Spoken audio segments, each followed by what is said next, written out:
You don't exist. Take a perk and a talk of that shit. Money swallowed like sis. Dead up perfect in the kid. Got a billion who sang on my head. Look up better put on the road I just spent. I know we got $1 million. The devil that shit ain't not cheaper again. Hello and welcome back, fellow anime lovers, to MangaMuse. I am delighted to have you join us once again in the world of fanfiction and fantasy.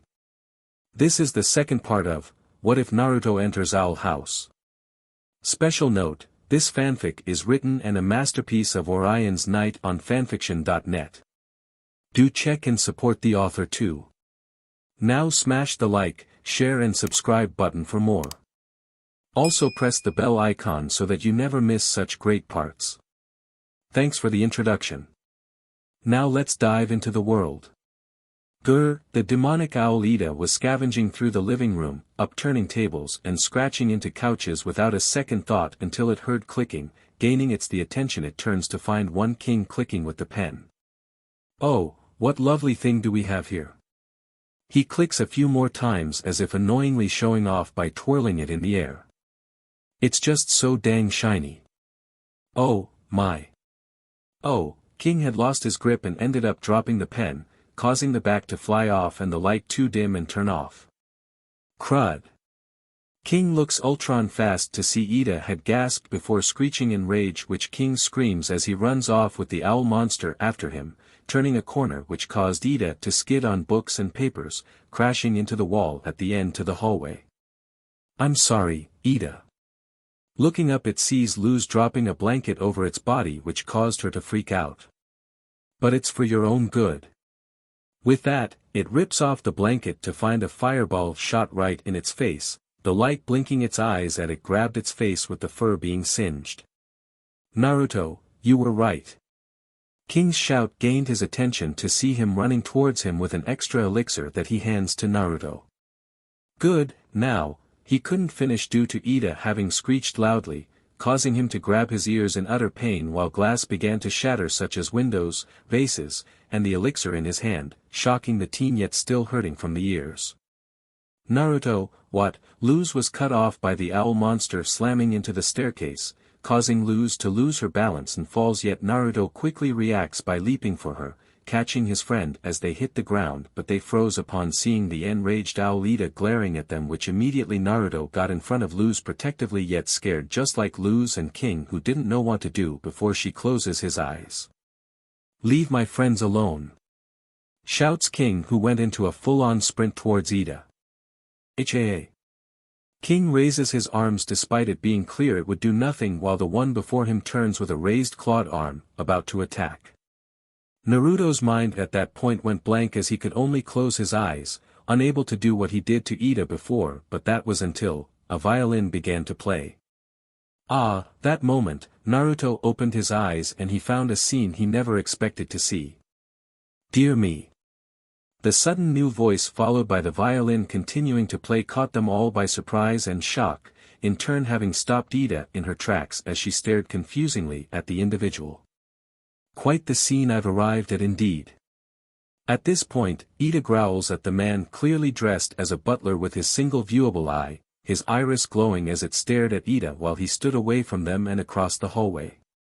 With a ferocious screech, she charges at the man, yet upon doing so he suddenly changed his rhythm in such a way it sounded like nails against a chalkboard, yet far worse, forcing Naruto to cover his ears while Ida was screeching in pain, both grasping their ears as they seemed to be affected the most. Whole Luz and King grasped their ears as well.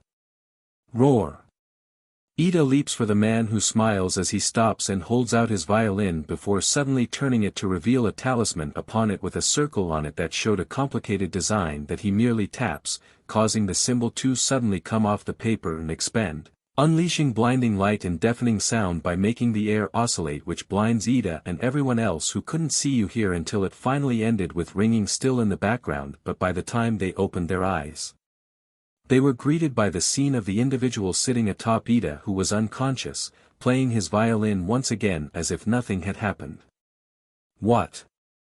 Naruto could only stare in shock next to Luz, who didn't understand what kind of magic he used. What just? He couldn't wrap his head around who the guy was, yet the individual merely looks up at Naruto and before he knew it, he tossed the bow and violin over his shoulders, casually walking over to the teens who were on edge as he stops in front of them, his gaze meeting Naruto's and before anything was said, he simply does a gentleman bow. "We finally meet, my MSTR." As he spoke those words, the two teens who were on edge had become dumbfounded a second later, more so looking taken aback at the man holding many secrets within his gaze. "Huh. Another nightmare, kiddo? Am I a freak? We're always gonna stay together, right? You will never be loved, because..." That all ends when a light shines on his face, causing his eyes to open wide before showing annoyance at finding the butler standing at the curtains he was opening before turning to look at Naruto. "It is morning, MSTR." He turns fully. "I suggest you." He was cut off by an empty ramen cup being tossed at his head which bounces off with a small liquid hitting his jacket, causing him to put on a blank expression while Naruto flips over, covering his head with his blankets. "Go away. MSTR, it's a bright day out and I suggest," he was cut off by the boy suddenly speaking loudly. HOTY, this caused the man's single eye to widen. "The butler guy wants to play." In an instant, the window shot open with Hooty wrapping around the butler. "Then let's play friend." Hooty begins lifting the butler that was glaring at Naruto who was smirking while turning away with blankets still over him. "I have tons of games to try out." As this was shouted, he was abruptly pulled out through the window that shut behind him yet as that happened, Naruto displayed a bothered expression. "Naruto to lose some time ago, nope, just bits, and stuff I recall from my amnesia. I've been with Ida for about 4 years when she found me, so far it's like I can only remember some stuff I can do but nothing of who I am. We do not know, one day there was a bright flash, and the next you were gone, causing panic throughout the empire with a search being launched for years. I find it strange you have amnesia but retain some memories of your abilities. You are of royalty, the child of the 9th demon lord and heir. We must return to the demon empire's capital, Konohagakure within 1 year."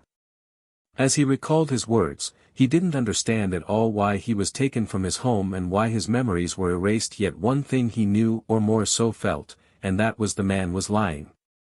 His thoughts were silenced when he heard a knocking and with it, he sat up on his bed. "Yes, Luz." With that, the door opens to show Luz in her pajamas entering the room and looking around in worry before seeing Naruto motion toward the window. Hooty is distracting the guy. It was hearing that she sighs in relief and sat down on the edge of his bed. "It's only been a day and he's acting so familiar." Luz sighs. "Kinda creepy, reminds me of a shady guy back home." This got a raised eyebrow from Naruto, yet instead of speaking he instead leans back to lay on his bed, staring at the ceiling. "So, you're real demon royalty, huh?" In response, Naruto just pulls the blankets over his head, not bothering to answer with Luz looking down and telling him he doesn't want to talk about it. "Sorry, I didn't think you would." She stops talking to Naruto, lifting the blankets again and getting out of bed. "It's fine, just, a lot to take in. The butler guy wants to take me back to the Empire and seems to be giving me only a year here." Luz blinks in surprise but understood, yet she looks at him worriedly. "How are you?" That seemed to have surprised him as he looks at her questionably. "Yesterday, does Ida know?" She immediately saw that look of discomfort, his gaze breaking as he curls up in a ball. "Don't tell Ida that I haven't let it go. As far as she knows, I got over what happened that day when I badly hurt." He stops, once again appearing to be very bothered by the memory which Luz could see, the look reminding her of unsettling things. "Don't worry, you don't have to talk about it if you don't want to. We all have something we don't want to talk about." As she spoke, Naruto looked at her and saw the sadness in her eyes before she changes that by smiling weakly at him. "Anyways, let's get some breakfast." She stands up from his bed while turning to him, gaining a smile as he too stood up with the two heading towards the kitchen. Human collectibles. Below that sign stood Ida, Naruto, King, and Luz, all four doing their own thing as they wait for customers, with Luz reading a book to King, Ida dusting, and Naruto looking lost in thought yet not going unnoticed by Ida, who could see that he was bothered.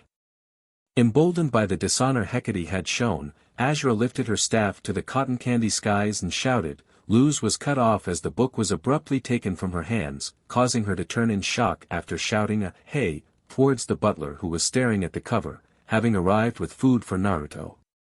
Another human hobby, it seems. He places the food down on the table, which King immediately takes a piece of while the man simply flips through the pages. Just seeing these pages and artwork, it feels as if it's making fun of. He stops on a specific page and stares at it. This confused the others who stared at him before he abruptly shuts it. The grammar on that page was especially atrocious. He extends it back to Luz. But you being human, it makes sense you would like. At the moment Luz takes it back with an offended expression, Naruto meanwhile looking at the man in annoyance. Enough of that. Naruto turns toward the butler, who merely looks at him. I don't care if my so-called family sent you, just leave. If you're serving me, then listen to my order. He simply sighs. As you already know, that is an order I cannot abide by, for your father's orders come first and I must take you home. He places it back on while Naruto just stares at him in annoyance, with Liz appearing to be worried. I may not like it, but I can agree with the butler. King suddenly stood up on the table, confusing Luz and gaining the others' attention. I can draw better than that. You know, they once called me the king of artists. This got a raised eyebrow from Naruto. Wait. I thought you were the king of demons. Luz shows a smile towards the surprised pet while the butler's eye simply narrows. Are you just making this up now? Immediately, he thought fast and answers quickly. Doesn't matter. What's important is that my followers would leave me offerings in fear of me. His words got a tilt of the head from the butler, who watched Luz offering her book to King, annoying Ida finally. Please stop reading that. The butler may be a headache, but he's not wrong about the flowery language in that book is insulting to witches and driving away all of our serious customers. Said butler just had a look like he rather is somewhere else, while Luz pointed out something in what she said. Ida? What customers? There aren't even any other stands around. What's going on? Her question caused Ida to look around suspiciously. This is a bad omen. There must be something horrible happening today. She crosses her arms and puts on a serious expression while the butler just looks across from them at a wall for an event today, but said nothing until he noticed two individuals, teens, approaching the group, which the butler looks over with hardly any interest. Luz. The girl called to the witch in training. Something amazing is happening today. She stops in front of them with her and the younger one looking at Naruto in surprise, his expression gaining his surprised look in response, which Luz smiles and places a hand on Naruto's shoulder. Guys, this is Naruto. She introduced, surprising the two before turning back to them. Naruto, this is Willow and Gus, the friends I told you about. His eyes widen, but he puts on a complicated expression. Hello. The look he showed was somewhat of embarrassment. The girl smiled. Hi. Willow smiles brightly and turns to Luz. It's the annual convention. Student witches get to see all the types of covens before they're placed in one. There's even a mystery guest this year. When the butler heard that, he was slightly confused yet didn't bother to voice anything. A job fair for witches. Ida, can we go? She looks at her caretaker/teacher hopefully, yet she shakes her head. Not. With an audible groan, she continued. I never joined a coven for a reason. Sure, it's like a fun club for witches, but you're also giving up your magical independence to be part of a crooked system. At that point she realized they were all staring at her, gaining a loud cough at the awkward silence. But, you know, no judgment. In any case, I haven't been to one since we were girls. That single word got a response from Luz, questioning what she meant by we, only to get an immediate stumble of words. Who's we? You have a mysterious past. Now we gotta go. When he heard that, Naruto just smiles and didn't just spill the beans on Ida's sister. No. Okay. Then you leave me no choice. She turns to Naruto. Naruto, order your butler to teleport us to the convention. When she said that, Naruto and said, butler, just stared at her, trying to digest what she just asked, and after 3 seconds they answered simultaneously. No. She looked disappointed yet surprised at how they spoke at the same time just before adding, I can't do and I have no idea where it is. Darn. With a snap of her fingers, she raises the book. Guess it's Plan B. She hands it to King and with a nod, he starts to read. You shall not shan't doeth no more harm, Ashura called out. As he read, Naruto's face hit the table, Ida looked traumatized, and the butler regretted ever coming to the Boiling Isles. Hecate could only screech as did she, for the screeching did worsen. Ida places her suitcase in thin air which opens into a door, surprising the butler yet again at what he was seeing as he watched her walking into it, and before it closed, Luz tossed King in there. Immediately it opens with the two exiting. Stop it. Stop it. I will do anything, just stop this.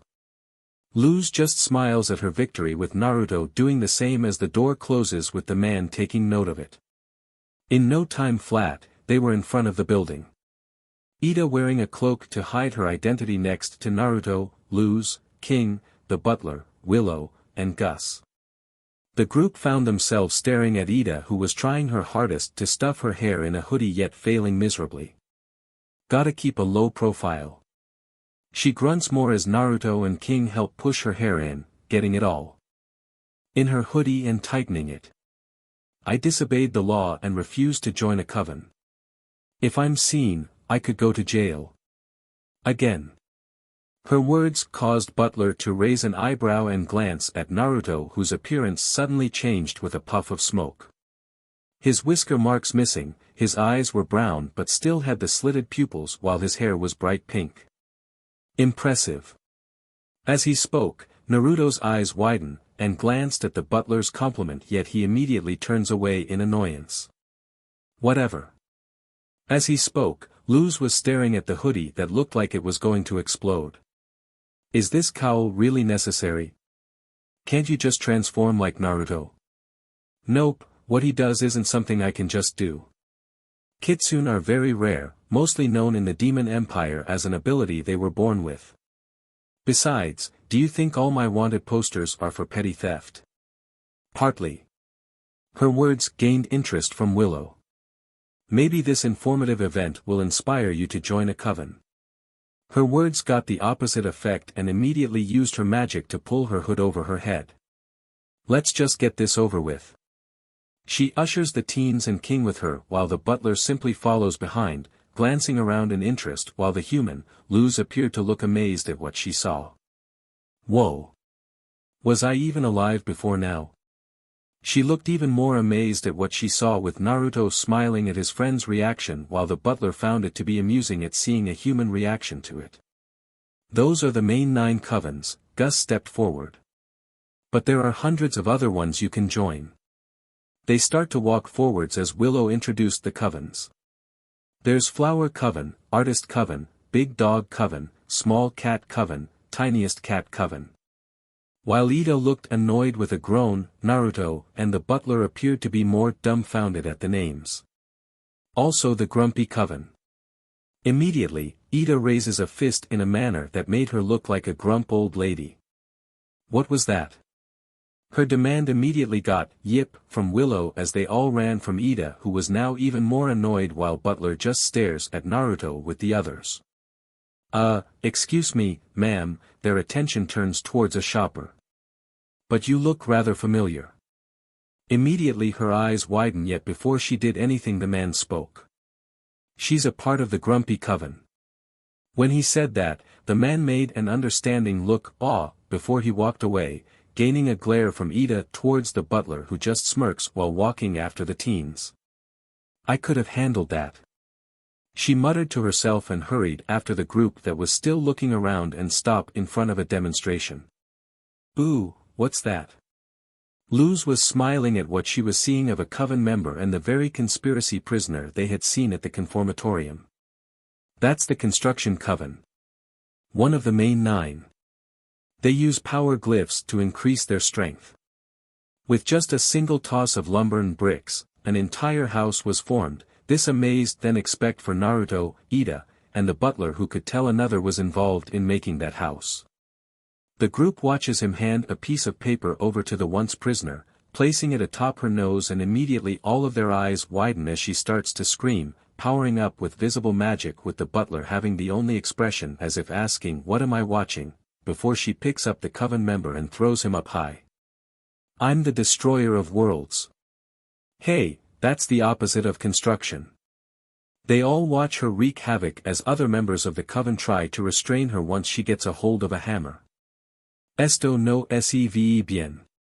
Luz mutters to herself as they watch her get tackled just as another spoke behind her. Esto no se bien.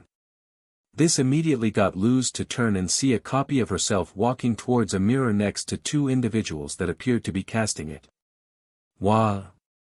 This got Gus to respond as he stands in front of them. Ah. You've been taken in by the allure of the illusionist coven. We like to magic with a hint of. He disperses and appears a few feet away. Showmanship. With that said, 2 others appeared next to him like a magic show, amazing the girl. Wow. Acceptance. Camaraderie. A sense of belonging. Covens sound incredible. She turns to Ida and Naruto. Why haven't you guys joined one? This got a shrug from Naruto. Like me, Naruto knows the truth. When you join a coven, all your other magic is sealed away. From now on, members of that coven can only make illusions. Her words made the butler appear to be in thought. Since I never joined a coven, I can do every kind of magic. That's why I'm the most powerful witch on the Boiling Isles. She displays elemental magic to the girl before it disappears as they followed after her besides the butler and King. King gets stopped by a member of a coven trying to get him to join while the butler started to walk around the covens, staring at the tattoos being placed on people. What has happened to this place? Not only that, He once again appeared to be in thought as he continued walking. The group was staring at a large panel leading into another room while Gus just gasps. It's the Emperor's coven. Do you think they'll sign my forehead? He asked Naruto excitedly, yet he wasn't sure how to answer while standing near the members of the coven that were dressed like guards. Let's find out. With that said, Gus and Willow run straight into the next room past the guards, which Luz starts running to but stops and turns to see they didn't follow. Aren't you guys coming? Her question got Naruto to look up at Ida, who sighed. Naruto, you can go in and watch Luz, but I'll stay here. Of all the covens, they're the worst. Luz frowns while Naruto walks next to her. I get it, Ida. Covens, bad. Individualism, good. But I'm still figuring this world out, she smiles happily. So I'm going to go in there and make up my mind, okay? With that said, the 2 enter with Naruto looking back at Ida, who seemed focused on something else. In a matter of minutes, they had found a seat in what appeared to be a stadium. As the audience made cheering, appearing in the center was the principal of Hexside himself next to a floating microphone. Hello, Bonesborough. Students ask me all the time, Principal Bump, what's the height of magical achievement? His question to the students for a reply from a random one sitting 2 rows down. Is it this? With a single spell, his head grew 3 sizes before crushing the person next to him, causing both Naruto and Luz to go wide-eyed. Wow. I failed you as a principal. Naruto couldn't help but smirk while the principal grabs the microphone to continue. It's being selected to join the best of the best. And there are none better than the jewel of the coven system and the enforcers of his will, the Emperor's coven. And right on 3 of its members appeared, much to Luz's amazement, who saw her friends waving and pointing at Gus's forehead signature. Feast your eyes on this elite force, each member hand-picked to help usher in a new age of controlled magic. As they gave demonstrations much to the audience's enjoyment, Naruto didn't appear to be impressed at all, unlike Luz, who was amazed at the display. Members of the Emperor's Coven have access to all forms of magic. Naruto starts to block out the talking as he leans back, not caring much for the show after the magic he's seen Ida show. And now, I'm pleased to introduce the esteemed leader of this coven and this year's mystery guest. You know her, you love her. Lilith. At this point, Naruto's eyes shot wide as he sat up just as magic birds formed in the air, flying down and forming a lady around Ida's age, displaying her own magic much to the enjoyment of the audience. It was at this point she noticed Naruto's expression. You know her? That question gained a nod. She's Ida's sister. This new information amazed the girl, who didn't even know that till now. Thank you, all. It wasn't easy for me to rise to the top. I also started from humble beginnings. As she spoke, she didn't realize that someone already knew the entire story. Now I have the highest honor of enforcing the Emperor's will. So be more. The Emperor's Coven awaits you.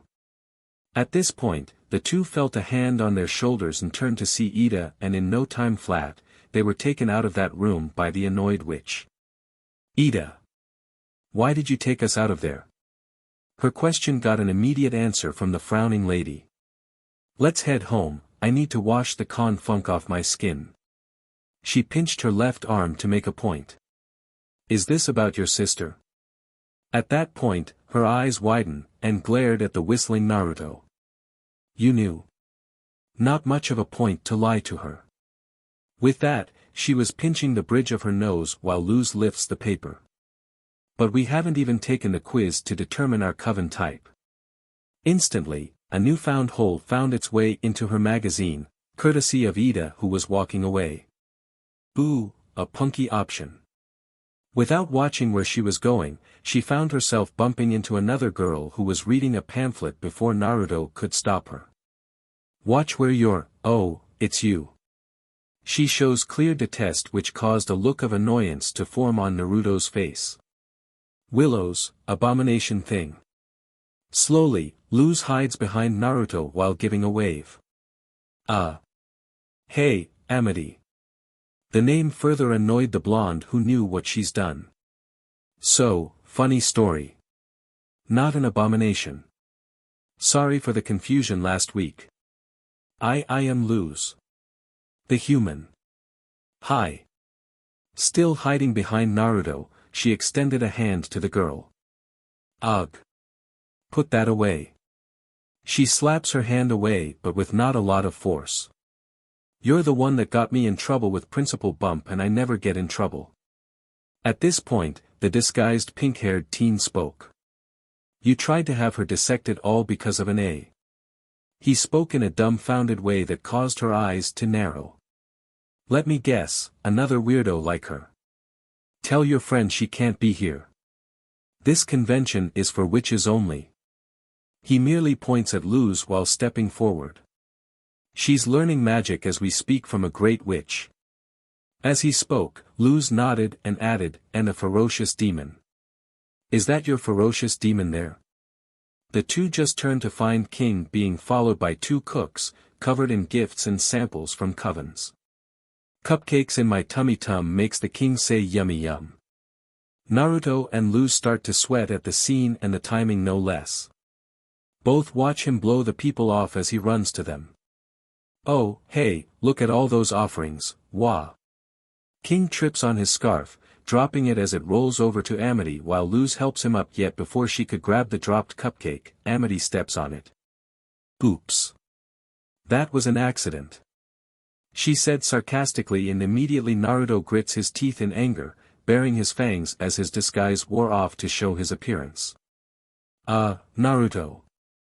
Let me guess, you are another one of her pets. You guys are giving witches in training a bad name. At this point he takes a step forward while making a fist until a hand rests on his head, stopping him completely.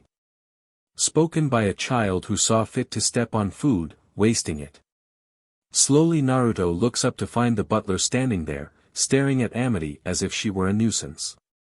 "And who are you, another?" Amity lost the words to speak at his gaze. It wasn't anger due to felt but something akin to being felt like a lesser being. "If you two have issues with the other then settle it with your so-called witches' duel." This got the attention of everyone in earshot. "You can do at least that much, can't you?" His words caused the girl to grit her teeth and look at Luz. "I accept." "And me too." Luz stutters a little at what was happening and the man claps, startling the two at how loud it was. "Good, now set the terms between you two." If I win, you apologize to King for squashing his cupcake and for calling Naruto a pet." Her term had King adding to include him as well at not being called a pet as well. "And 2, you admit that humans can be witches too." She said the second part with more confidence now and Amity crosses her arms. "Fine by me. But when I win, not only do you have to tell the whole convention you're not a witch, you have to stop training forever." She smirks while the butler raises an eyebrow at how petty she sounds. Luz." He stops as the man's hand was removed and grabbed her shoulder, seeing him shake his head yet Naruto just glared at him. "Fine. Let's shake on it." With a hand extended, Amity encircles it with a spell before she takes it. The everlasting oath is sealed. She takes her hand away while staring at it, wondering if it was a mistake. "That's probably fine. Meet back inside the theater in 1 hour. Let's see what kind of witch you are." With that said, she walks away from them which Luz swallows and looks up at the man. I can win this, right?" Yet in response, he just shrugs. "Naruto spoke highly of your teacher, am I to assume she isn't a great witch after all?" This got a worried look from Liz while Naruto grits his teeth and removed his hand. "Why did you do that?" he demanded the man who raises an eyebrow. It was the quickest way to settle their d. He was cut off by the MSTR. "Lies. You did that on purpose, knowing Luz would lose." At that point, he was too late as his eyes widen. "You think I'm going to lose?" As she asked that, she looked a little hurt by his words much to his panic. "Lose? Sigh, Luz you're human and haven't learned any magic yet while Amity has been going to Hexside, and from what you said she's a straight-A student." When she heard that, the human could only look away before her eyes widened and looked at the man. "What about that magic you used when you stopped Ida?" When they heard that, Naruto's eyes widened in realization, and turned to the man whose visible eye narrowed. "That is a type of magic that is best understood by the user, you can discover it yourself once you've spent time in nature." He was cut off by Naruto. "Then teach her and I'm giving you an order. If you're supposed to be my butler then there are things you have to listen to me for, right?"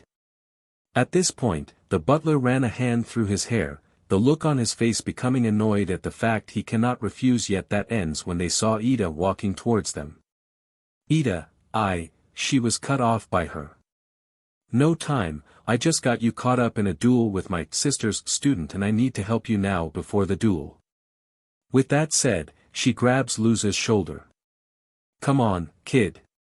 Time to prepare for bloodshed." At that point, Luz started to sweat while Naruto looked worried. "But who's BLD? Anyone's guess." Quickly she ushered Luz away with Naruto, King, and the butler watching her. "Come on King." He picks up the little one. "Let's see if we can help Luz."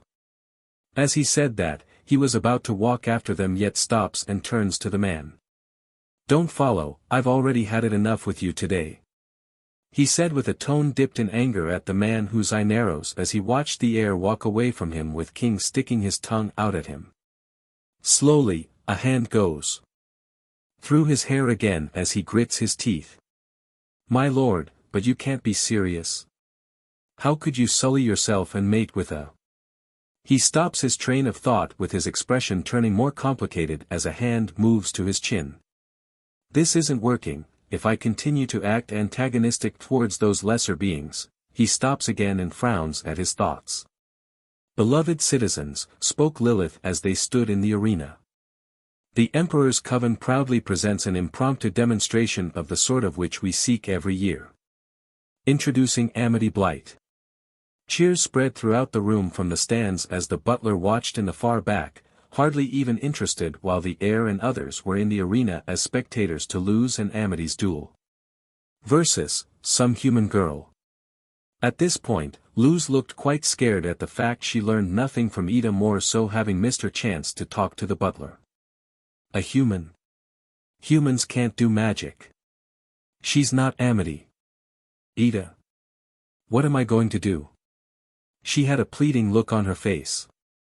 She's right, you're smiling, so what's the plan? He put his 2 cents in. Relax. You see those mounds? She points at the obvious bumps in the dirt. Get Amity to land on one of those and she'll set off my magic traps. At that point, Naruto's eyes bugged while Luz was not liking the idea. That's cheating. Nobody will know. To all eyes up there it'll look like you're performing magic. Just trust me. Yet, even so, Luz didn't buy it. But I will know in my heart. Even if I win now, she was cut off by Naruto, who placed a hand on her shoulder. Don't forget, this could all go wrong in such a way that won't matter. When he said that, he looked as if that didn't even help, and Ida smiles. See, Naruto's fine with it. But I'm not. As you humans would say, tomato, potato. They seemed to confuse Luz before their attention was drawn toward the bell ringing/screaming. With that, the audience begins applauding and cheering as the 2 witches in training walk toward the center to begin their duel. Abomination. Rise. Was the first spell cast by the witch, creating her golem, yet upon its creation the butler's single eye narrowed in disappointment at seeing the size and the surprised look on the girl's face before he looks towards the smugged expression of Lilith, then at the field before it Ida. With an audible sigh, and turns away and leaves the room, not wasting his time on the train wreck about to happen, and was not wrong, for the battle began with Luz running and evading the giant only for it to stand on a literal blazing landmine that erupted in fire, torching the thing, with Naruto and Luz's eyes widening all the way. How did you do that? Amity immediately demands out of anger, with Luz looking surprised and forcing a weak smile, yet Naruto spoke up. Nonsense magic. That just confused the girl until she too turned wide-eyed at the fact the golem stepped on another one and sent flying, with Amity who lands on her feet, unlike the golem. Liar, I saw her that time, she didn't use her hands. Starting to sound like you can't handle the fact someone is more skilled than you. What's next? Have someone try to dissect her again. At this point, Amity was glaring daggers at Naruto as her face turned red in clear anger, while Luz wasn't all too happy about that. Just the golem gets back up again and charges at Luz, who runs, but it once again steps on another landline that sets off another magic that causes it to fall, angering Amity, who walks towards Luz. How are you doing that? At that point, she realized she was walking toward a landmine. No, Amity, she waves her arms. Don't step any closer. That warning got her to stop, yet now glaring at her suspiciously. Why, Luz? What happens if I step closer? And on King falls from the stands on the spot. Immediately spikes rose from the spot, horrifying Naruto, Luz, and Amity, while King was unhurt. I'm okay. Naruto and Luz look at Ida in horror while the witch was trying to act innocent. Spikes. Are you trying to kill her? I knew it. Amity points at the 3. You were cheating. This scared her as she raises her hands. Amity, no, she was cut off as Lilith spoke upon examining the spikes that started collapsing. Oh, Ida. I do believe this means you lose. This only angers her. It wasn't my idea to cheat. And when I found out, I tried to stop it, yet her words didn't matter to the girl. Who could believe anything you say? At this point the blonde interjected. Well, he did stop you from stepping on someone that could have potentially killed you. He glared at Ida, who looked guilty, yet Amity didn't care and starts walking away just as Naruto and Ida noticed something. Wait, what's that on the back of your neck? This got her attention as she turns to him, about to give a remark on him being annoying, but even so she still touched her neck as she spoke. Will you? She stops after feeling something new and peels it off, revealing a power glyph, and the sight just shocked Amity. Ha! A power glyph from the construction coven. At that point, gasps could be heard from the crowd that Ida celebrates in front of her sister, being quite petty. Aha! Yes, yes, yes, yes, yes. You cheated. Perfect, Prissy Lilith cheated. Hot dang, I love conventions. La, la, la. This got Lilith to stoop to her level as she too became petty. I only did that because I knew you would cheat. Still cheated. Welcome down to my level. As they argued with the two moving away from the four, Amity appeared to be the most upset. But I didn't know. That expression she held was hurt and also betrayed at Lilith using her, turning to run with Amity running after her. Amity, wait, it was at that moment they all froze mid-step and that was the ground started to shake with Naruto's fox ears perking up. Move! The blonde screamed as he grabbed King and threw him at Ida, who reacted by catching him just as he leaps for Luz and Amity just as the ground collapsed below their feet as the three fell into the pit, much to the shock of Ida and Lilith, while a panic spreads through the crowd as the room shook more. Naruto! Luz!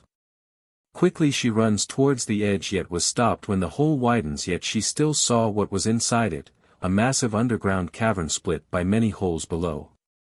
Seeing this her eyes were wide in clear shock. Where did they fall?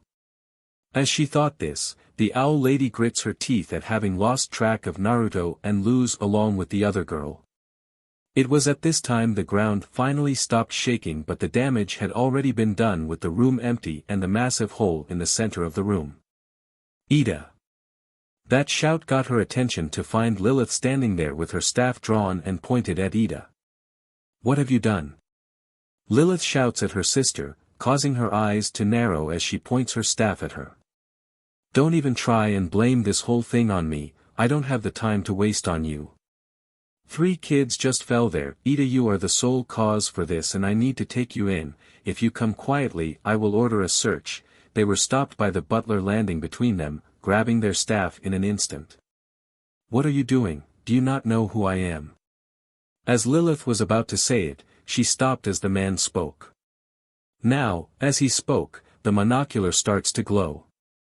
Shut up, you're in the way of saving the air.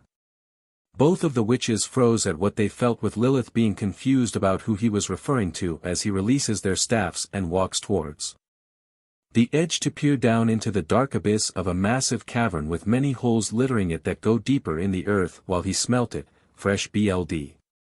That foolish. A single hand runs through his hair as he looks at Ida. It will be faster with 2 of us, we must move now or their lives will be endangered. This got a reaction by the owl lady, becoming serious as he watches him turn back towards the abyss before jumping down it with his hands going in his pockets. Hey, what are you doing? Her demand was met with Ida doing the same as she gets on her staff and flies down into the abyss as well. Ugh, ow dash, cough, cough. Slowly a pair of hazel eyes opened to be greeted by darkness, the sight causing her eyes to widen in clear darkness, and sat up immediately but grunts in pain. What happened to floor? Luz goes into her pocket and pulls out her phone, turning it on to reveal a noticeable crack on the screen that caused the screen light to flicker before she turns on the flashlight that hits the other side of the room, showing there is a large room or tunnel and barely saw the edge of the wall from the reflection of the light. Auha. When she heard that, she points the light at the witch herself, Amity, who sat up with a couple of bruises on her but no noticeable cuts. The girl shields her eyes from the light before Luz points it at the floor. Sorry. Amity looks around where they were, seeing they were in an open area but darkness surrounded them, with the only big being from above but barely. We fell when the floor collapsed. She then turns and glares at Luz. This is all your fault. That surprised Luz, yet she got annoyed before she froze, her eyes widening in realization, and immediately stood up. "Hey, Naruto!" Luz shouts while moving her phone around and starts to stumble before she catches herself, looking around more, which Amity sighs and with a magic circle creates her light. "I don't get it, how is it we survived the fall?" muttered the witch in training as she stood up, and it was then she heard her shout. "Naruto!" In reaction she turns fast to find Amity running over to what looked like a large fox of sorts. It was there she noticed the blood leaking from his head and parts of its body, such as one of its legs moved in an unnatural direction as blood leaked from it. "Luz." As he mutters that, in a poof of smoke the beast was revealed to be a teen who was laying on the ground, staring up weakly at Luz, who saw the blood coming from his head along with his what appeared to be a broken leg. "Naruto, we'll get you help." Luz got to his side, helping him sit up while he grunts in pain. "Sorry." Despite the pain, he gives her a weak smile. "I've been hurt worse, I'm a quick healer, so these wounds won't be lethal." As he assures her, it was at this moment that Amity finally realized it, with her eyes widening all the way. Did he cushion our fall suing himself? As she thought that, slowly Luz was trying to help Naruto stand but was having trouble doing so, with her keeping Naruto standing while he was hopping on one foot. "Okay, we should." Luz stops when she and Naruto saw a dark purple circle form behind them. "Abomination rise." With that order, a large monster made of a purple slime/mud substance rises from it, and it extends its hands, picking up the surprised Naruto bridal style, much to his embarrassment, yet he tries to ignore that as he stared at Amity, who was looking away. Luz stared at her before she smiles. "Thanks, Amity." Her words got her turning away with her arms crossed. "Don't thank me, I only did it as repayment for saving us from the fall." That got a surprise from Luz, who looks at Naruto, who was looking away. "Okay, but what should we do? Stay here and find a way out?" As Luz asked that, Naruto put on a complicated expression before his ears perked at hearing something far off in the distance, while Amity looks at the ceiling. "It will be better if we stay put, that way they'll find us faster." She was suddenly cut off by Naruto, whose face appeared to be pale. "We need to run." As he said that in the calmest way possible, both girls looked at him confused until they heard it far off in the distance from behind them, the sound causing both girls to freeze. Roar! It was a deafening screeching-like roar that got both girls to turn in the distance. Despite not hearing the sound of whatever it was approaching, they still heard the roar. "It's still far, but it's heading our way, and it's big." Both girls now appeared fearful at what they heard, yet also not sure where they were supposed to head, but knowing they couldn't still, or else whatever thing they heard will find them. "I think I'm starting to hear it." "Shoo, you're going to give us away, human. Can't it just smell us anyways?" The three were moving through the cavern fast, yet as they did the area seemed to be getting smaller and smaller as they continued in one direction, yet luckily they appeared to be going upwards. Amity and Luz were leading the way while Naruto was behind them, being carried by the abomination with the blood no longer leaking, yet he still had a deep cut above his right eye while his leg appeared to be looking normal again. In his right hand, he held a ball of fire, yet it was flickering non-stop. "Guys!" As he called, it was at this point they had stopped as well, finding themselves at a crossroads that took the form of a multitude of pathways breaking off into different directions, with one going upwards. This sight unnerved the two girls, who looked at each other, with Naruto frowning as he watched from where he was held before looking back worriedly. "Let's just continue upwards, soon enough we'll make it to the top," Luz said with a smile, despite the fact it wasn't all too confident with the fact that something is chasing them. Naruto watches her start to make her way toward the obvious choice until her friend spoke up. "Amity, how long can you keep your golem up for while not nearby?" This question got her attention as she stared at him in confusion. "For about 10 minutes if IFO, Amity's eyes widen in realization. "Wait, you can't be serious. I still can't walk by myself. At this point, it's better if you continue forwards. I'll do my best to distract it, besides he was abruptly cut off by Luz stepping towards him with a look of disbelief on her face. "No. Her sudden outburst stopped them with Amity looking back and glaring at the girl for speaking too loudly yet found at a loss of words from the girl looking now determined. I'm not just gonna leave you with whatever that thing is, Naruto. I may not have magic but I can still help in other ways as well. As Luz finished speaking, she noticed her light was dimming again and turned the light to its lowest setting. Luz, you already know what our position is at the moment, if I draw them. No. This time, he noticed tears forming in her eyes. You're my first true friend, I don't want to take the chance of losing you. At that point, Amity and Naruto just stared at her yet the blonde's eyes widened. Luz, at that point, Naruto froze as his ears started twitching and his expression turned shocked. We need to move, now. Seeing his expression, Luz turned to Amity with a pleasing look which in turn caused her expression to harden, and with a wave of her hand the abomination places Naruto in front of them which Luz runs to his side, helping him stand with Amity getting to the other as they hurry up the pathway heading upwards with Naruto's fire almost gone. It will try drawing its attention towards another direction but it won't last long. Amity stops upon them turning a corner to find once more a massive cavern but this time appears to be an old mine with barely any light in the room thanks to very small cracks on the ceiling. Great, another cavern. Amity stopped as her eyes widened and turned back from where they came. The expression she had was disbelief while Naruto's eyes widened as he too realized something. The abomination is gone. I can't hear its movement. And with that, they felt it as the earth below their feet began to shake and start to crack enough for the three to realize what was happening and in the seconds to follow, Naruto had transformed into his fox form that shoved both girls aside as the ground burst to reveal three grotesque tongue tendrils tipped with mouths that bit down on Naruto. This gained a painful shout from the boy much to Luz's horror. Naruto. Luz points her dim light on what was doing it while Amity prepares herself, both of the girls being met with horror at what was slowly rising from the ground. What it looked like was a large misshapen worm creature of sorts before the two girls. Its mouth had rows of sharp teeth while three tongues were sticking out, wrapped around the fox with its large black pupils focused on the boy, too. Roar.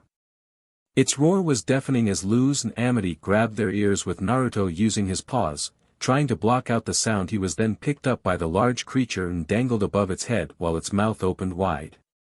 This sight just horrified Luz while Amity thought fast. She got to her feet yet upon doing so it jerked its head towards her and tilted it before one of the tongues retracted from Naruto and shot out towards Amity who wasn't fast enough as the mouth on the tongue bit down on her arm yet she quickly uses her magic to create a sort of an abomination that hits the worm creature, gaining a roar as the tongue retreats from Amity to attack the abomination but at this point Amity hit the ground, shaking.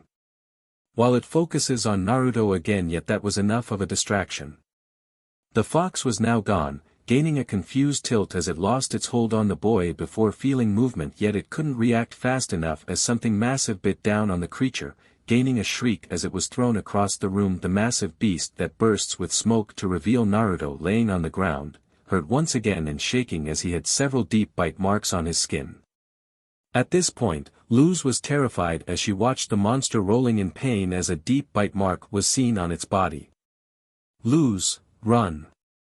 As she heard her friend say that, Luz started to get up and runs to Naruto's side. No. Run, he couldn't finish as he was shaking again with Luz staring in horror before she heard the deafening roar of the monster, both turning to see it charging in anger towards them yet she didn't run but held Naruto in her arms protectively with her phone falling from her pocket and in turn creating a flash, resulting in the monster suddenly slithered back. The sight just shocked the two and Luz realized something. Light.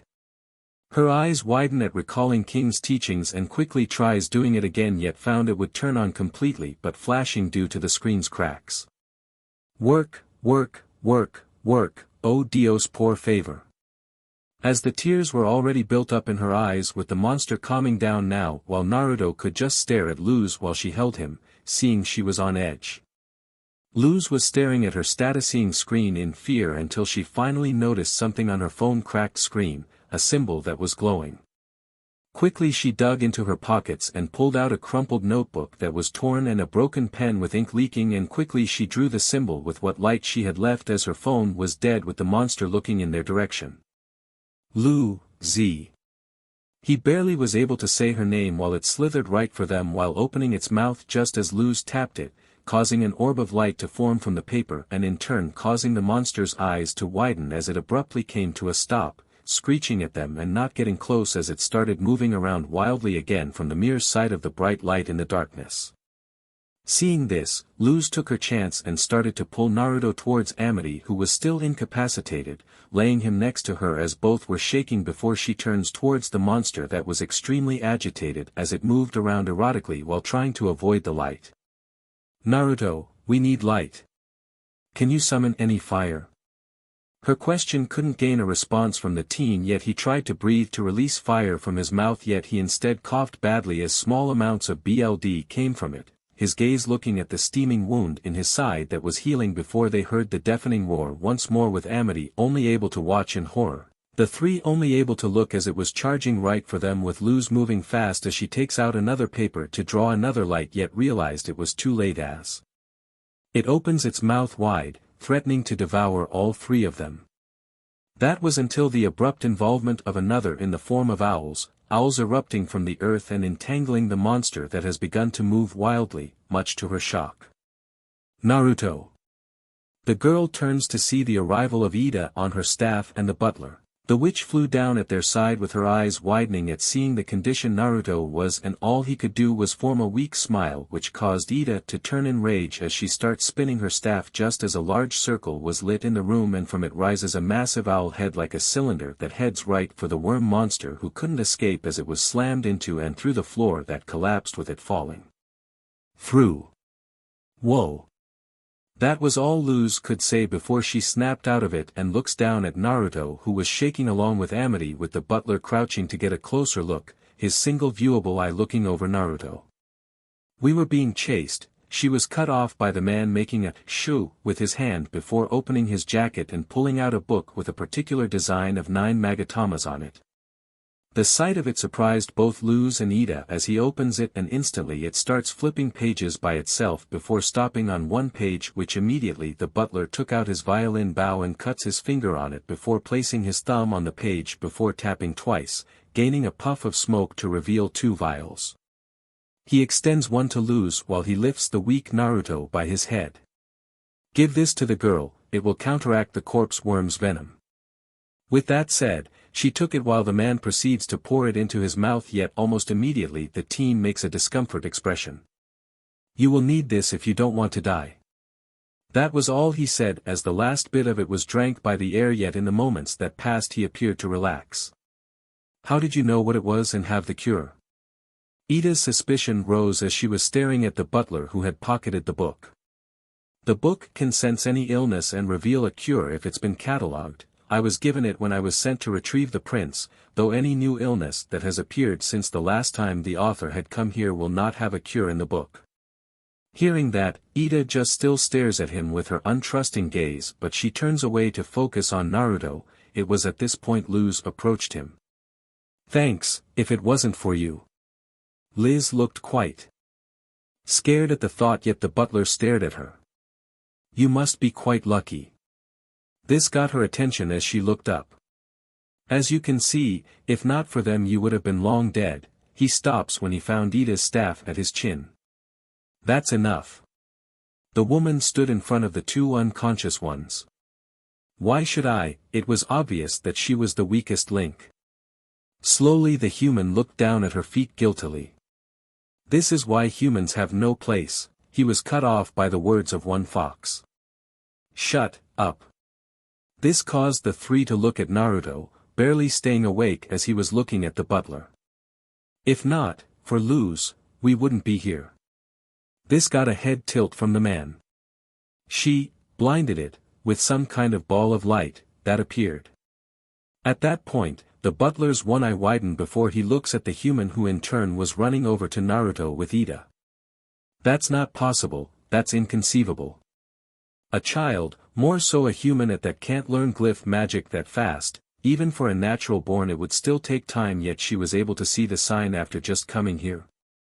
The butler just stares at Luz, mixed thoughts on the human before his attention returned to Naruto now resting.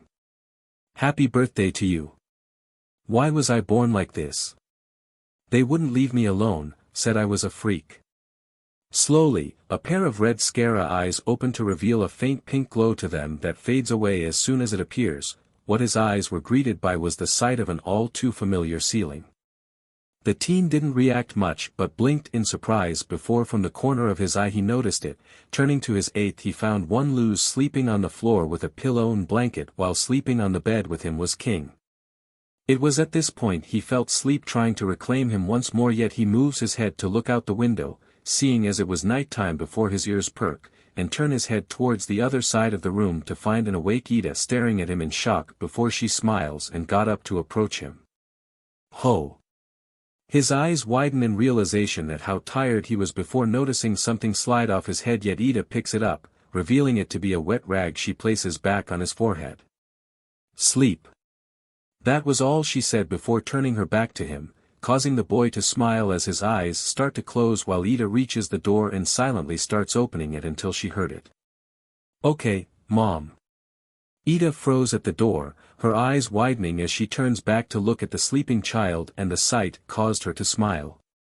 In the end, she walked out the door to find the butler standing there, arms crossed and frowning, while Ida shut the door with her eyes locked with his. What's with you? You've been overly silent since we got back.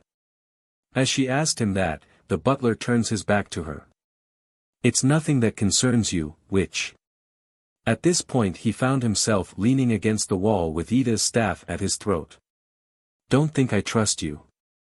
Ida pokes the man on the chest with an untrustworthy gaze. I've got my eye on you. And I have my eye on you. He grabs the staff. After all, the only threat to the prince I see was the one who attempted to maul him. At that point, her eyes narrow until he said something that caused her to stop. He froze up when he saw you in that state, acting like a scared little animal that's been traumatized.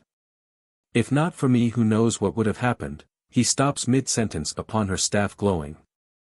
Watch what you say, they're stronger than you think. This got a tilt of the head before he realized it. There. Oh, you're including that peculiar human girl that shares a friendship with the young MSTR. The look he had in his single eye and the expression he held was more of disgust, causing Ida to grit her teeth. Don't think I'm clueless on the whole issue when it comes to humans in the Demon Empire, so I'll warn you, if you try anything that puts her in danger I'll put you 6 feet in the ground. Besides, their gazes continued to lock. Last I recall, you seemed pretty shocked when Luz was able to pull off that magic. Did the act of doing that catch you off guard? At this point, a vein started appearing on the butler's forehead, who was now glaring at the woman, but in the end, he breathes out and knocks the staff away so he could start walking away from Ida with his hands going in his pockets. I'm just gonna say this once, so listen here, you weird-looking butler. This got a raised eyebrow from the guy who stops and glances back at her. You're shady, refusing to give your name but butler, showing up out of the blue and declaring Naruto to be some prince that was lost and you want to take him home. I don't buy it or trust you, but, she breaths out with his attention more focused as she was calming down. If what you say is true, then you know how to train Naruto. The butler looks away again. He's only been able to do some things such as create a clone, transform, and create fire. If he doesn't know anything else, I want you to teach him his. She was abruptly cut off while turning away. Pointless. He was about to walk away when Albert separates from the staff to float in front of him while Ida approaches. How is teaching him pointless? He looked back at her once more, clear annoyance on his face, but he still spoke. As he finished speaking, Ida's eyes were wide and shocked with the butler turning away, yet Ida stepped forward.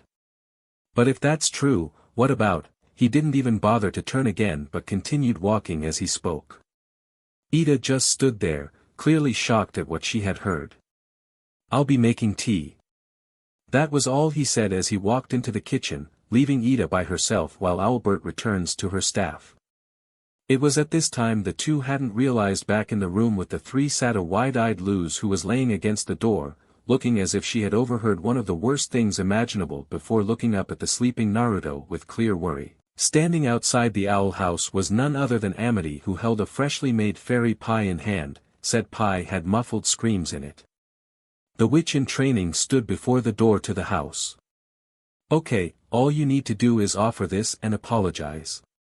As she spoke to herself, she noticed there was a noticeable cylinder sticking out the door which went around the house through a window, yet even so she knocks on it, and in the seconds that followed the cylinder returned to the door from the window, showing an owl face before it. Opens and watched as the cylinder shot back out into the house, which gained audible groans from multilevel individuals. Amity just stood there now confused until she heard footsteps, revealing. Amity's eyes go wide as she stared at some kinda scene that took the shape of a very, very annoyed Naruto who had hoodie wrapped around him like some kind of fashion statement, or like a snake wrapped around its prey. Despite that, it could be seen he had no visible wounds but did have what looked like a scar on his forehead. Amity just stares, having forgotten why she came to stare at the scene before Naruto spoke up. After what happened, Hoodie has become very protective. He points at the owl that was staring at Amity suspiciously, but the girl just avoids its gaze. "Anyways, I came here today to offer a freshly made fairy pie." Instantly Hoodie reacted by eating said pie, outstretching his neck and devouring it out of Amity's hands, much to the shock of the two who stare at the owl. "Hoodie." As he said it, the owl smiles happily as if it did a good deed. "No need to thank me, best buddy, watching out for you in case it was poisoned." With a burp, the tinfoil the pie was in was shot out and into Amity's face, causing the girl's eye to twitch as bits of saliva were now on her face, which she wipes away and glared at Hoodie. "If you try something like that again," she was cut off by Luz appearing at the doorway, surprising her. "You're here too?" As she asked that and mutters something under her breath that almost sounded like, "This makes things easier," she looks at Luz, who fully reveals herself. "Hey, Amity." Luz looks over the few bandages on her body.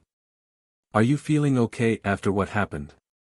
As she asked that, the girl takes a deep breath and releases it before walking towards the human and stopping in front of her, which she traces out a spell circle and grabs her hand, pulling it through it, which their hands glow briefly, and the circle disappears. "I didn't just come here with pie." This confused the girl, who said pie at not seeing anything, which she glared at Hoodie before turning back to her. "I also came to unbound the oath. I still don't believe humans have magical ability. After all, they weren't born with bile sacs. Yet I've never seen it cast like that before."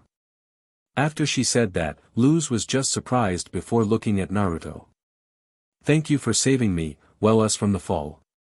If not for you, I don't think it would have ended well, and I'm sorry for calling you a pet, Naruto, was it?" With that said, she turns her body away from them while giving a wave. "I'll see you around," she said more so towards Naruto before walking off with the two standing there. "Wow," she turned from enemy to friend. Luz said, and Naruto's eyes widen. "Friend?" "Yup, pretty obvious she thinks of you as one." This got his eyes to widen before he smiles happily to himself, the sight causing Luz to almost shout, "Kawaii," at how cute he looked when he smiled like that, with his ears moving before they twitch as Hoodie rests his head atop Naruto's own. I don't know guys, she seems kinda sus. This got Luz to look at Hoodie in confusion for the Among Us reference, while Naruto sighed. "Hoodie, can you let me go? Last time I let you go, you almost died." "Hoodie, I just fell, plus you tripped me." "Exactly." Luz just smiles at the exchange between the two of them. Despite Hoodie being non-stop annoying, the blonde had no issues with his friend overreacting. Yet as she watched, she recalled the talk between Ida and the butler before turning away, trying not to think about it as she walked back into the house to be greeted by Ida scratching and pulling at her hair, looking at the playing card field deep in thought. She was playing a card game against the butler with King and Albert taking count. Ida, 0/Butler, 38. "You're cheating. The rules are simple, you're just not very good." Lies.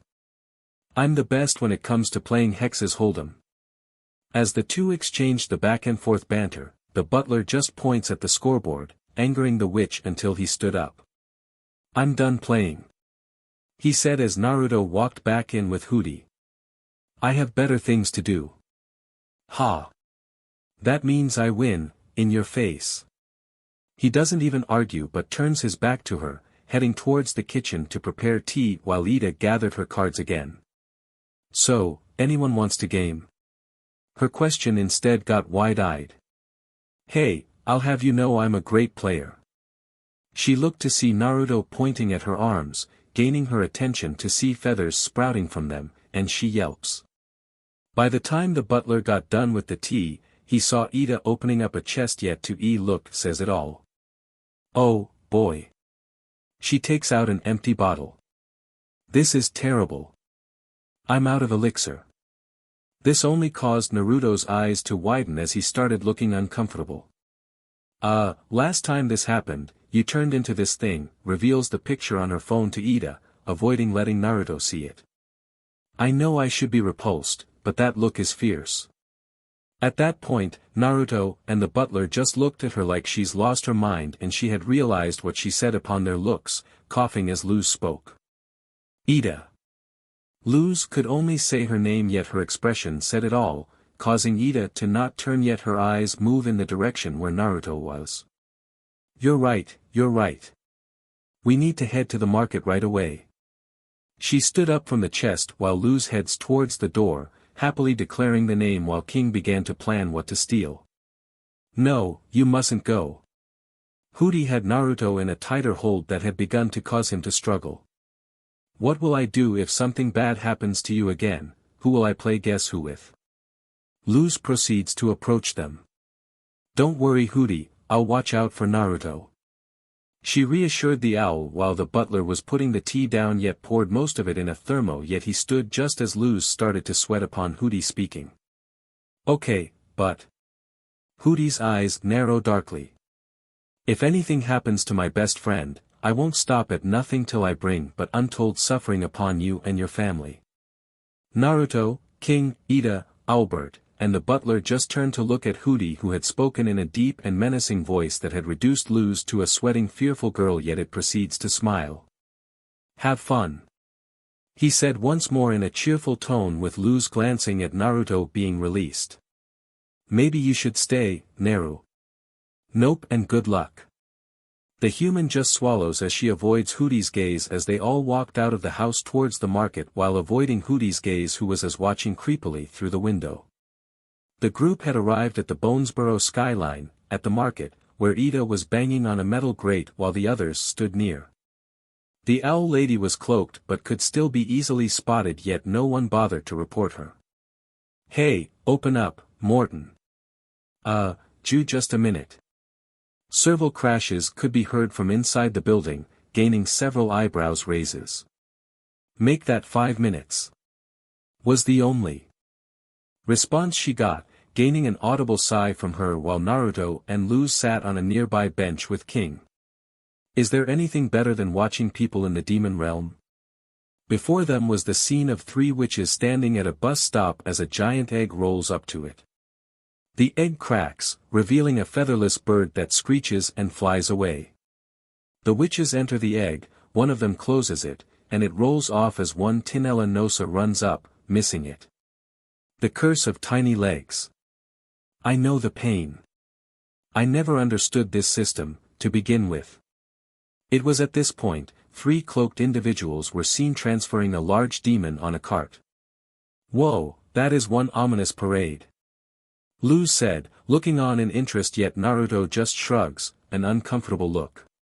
Just demon hunters, I've had run-ins with them before when it came to my fox form and king. The blonde looks away while Luz glances at him. Open up, Morton. Ida demands, still knocking on the grate before her which finally opens to reveal the owner covered in potions. I was up all night poison tasting and for some reason, I don't feel great. At that point, his explanation gained a raised eyebrow from the butler and he proceeded to look at the others as if wanting to know if he had heard that right yet no one responds. I'm all out of my juice, pal. She reveals an empty bottle he takes before ducking down and digging around, rattling bottles and crunching glass could be heard. It was at this point, Willow and Gus were seen heading their way, gaining Luza's smile as she approaches them with Naruto following while King climbed Naruto's back to rest on his shoulders and used his head as leverage. Willow and Gus. Heya, friends, this got smiles from the two of them at seeing Luz again with Naruto. We came to ask if you wanted to do a moonlight conjuring with us, you and Naruto. This surprised Luz while Naruto tilted his head. I was gonna see if Amity was doing one but it was cancelled by her parents after what happened at the convention. This caused both Naruto and Luz's eyes to widen yet for different reasons. What's a moonlight conjuring? Luz was looking at Willow very curiously. You spend the night at someone's house, telling stories, playing games. She was interrupted by Luz calling it a slumber party, a human term which Willow brings out a book. Then you bring something to life with moon magic. When Naruto heard that, he glances at Albert and wondered if it was something like that. Gus and I have never been to one. You need at least 3 people and, she was once again cut off as Luz grabbed Naruto by his face and pressed it against the side of her own. I'm 3 people and Naruto's 4 we're 4 people. As she spoke, King was in the middle of battling a pixie that wouldn't leave him alone until he slapped it out of the air with his little arms. Are you serious? This was on my bucket list. He proceeds to pull out a bucket list and checks it off. After owning a real human bucket. When the blonde heard that, he merely wondered if that was what Luz had been wearing when she thought it was a witch's hat. That's a really weird thing to want, but I appreciate your enthusiasm. We'll go tell Ida. Wait, what? At this point, he found himself being dragged by the back of the collar by the human who was pulling him towards Ida, who was in the middle of being told that what she wanted to buy was gone till next week. Good news is feathers are a good look for you. He starts to sweat at seeing her eye beginning to twitch and feathers growing out of her hair, which he slowly ducks behind the opening. Morton. Well gee. Why'd you wait to re-up till now? She merely looks away with annoyance. I've been very busy.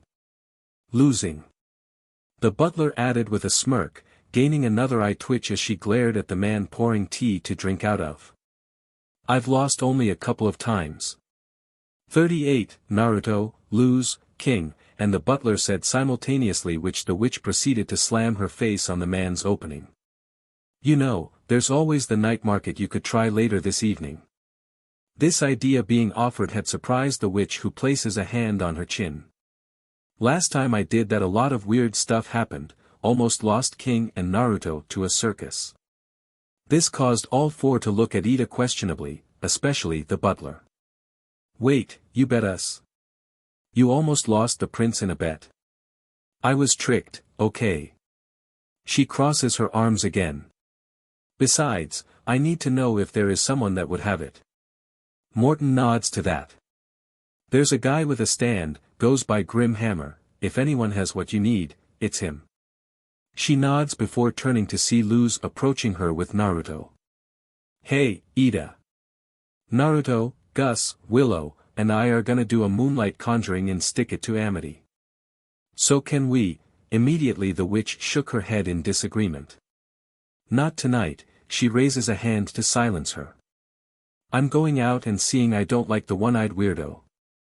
She looks at the butler, who gave her a blank stare. He will also be going with me, so you two will need to watch the house.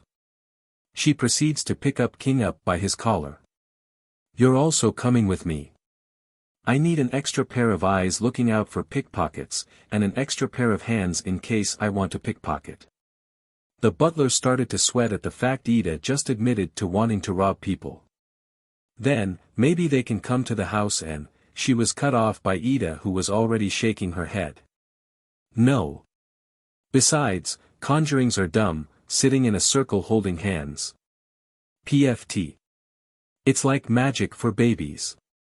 She was about to walk away until Naruto spoke up. Can't we? This caused Ida's eyes to widen as she looks at Naruto that was looking up at her, ears flat, and his look said it all. After what happened, wouldn't you say this would be a great way for us to relax? Luz gets next to Naruto, wrapping an arm around him to pull him close, and Ida just stares at the two before she sighs audibly. Fine, I'm trusting you on this, Luz. She looks between the two of them. Don't make a mess, don't touch any of my stuff, and make sure Hootie doesn't get into trouble, got that? The two immediately nod while the butler just watched with a raised eyebrow at this scene. That night, Naruto, Luz, Gus, and Willow were watching Ida from the couch. Since you wanted to have this, I'll be leaving you in charge, Luz. Make sure nothing goes wrong. Naruto watched Luz in case she screws up. This got a taken aback expression from the human while Naruto smiles and the other two laugh a little before looking to see the butler was waiting at the door, having been asked by Naruto to follow Ida, which he begrudgingly listened. Hoot hoot. The door opens to show Hootie's face. I don't need a babysitter. I'm a big boy house. At that point, everyone just stared at the creepy door before Luz spoke up, saluting the owl lady. You can count on me, I'd never betray your strong-earned trust. Luz shows a smile with Naruto decides to add. Unless you screw up.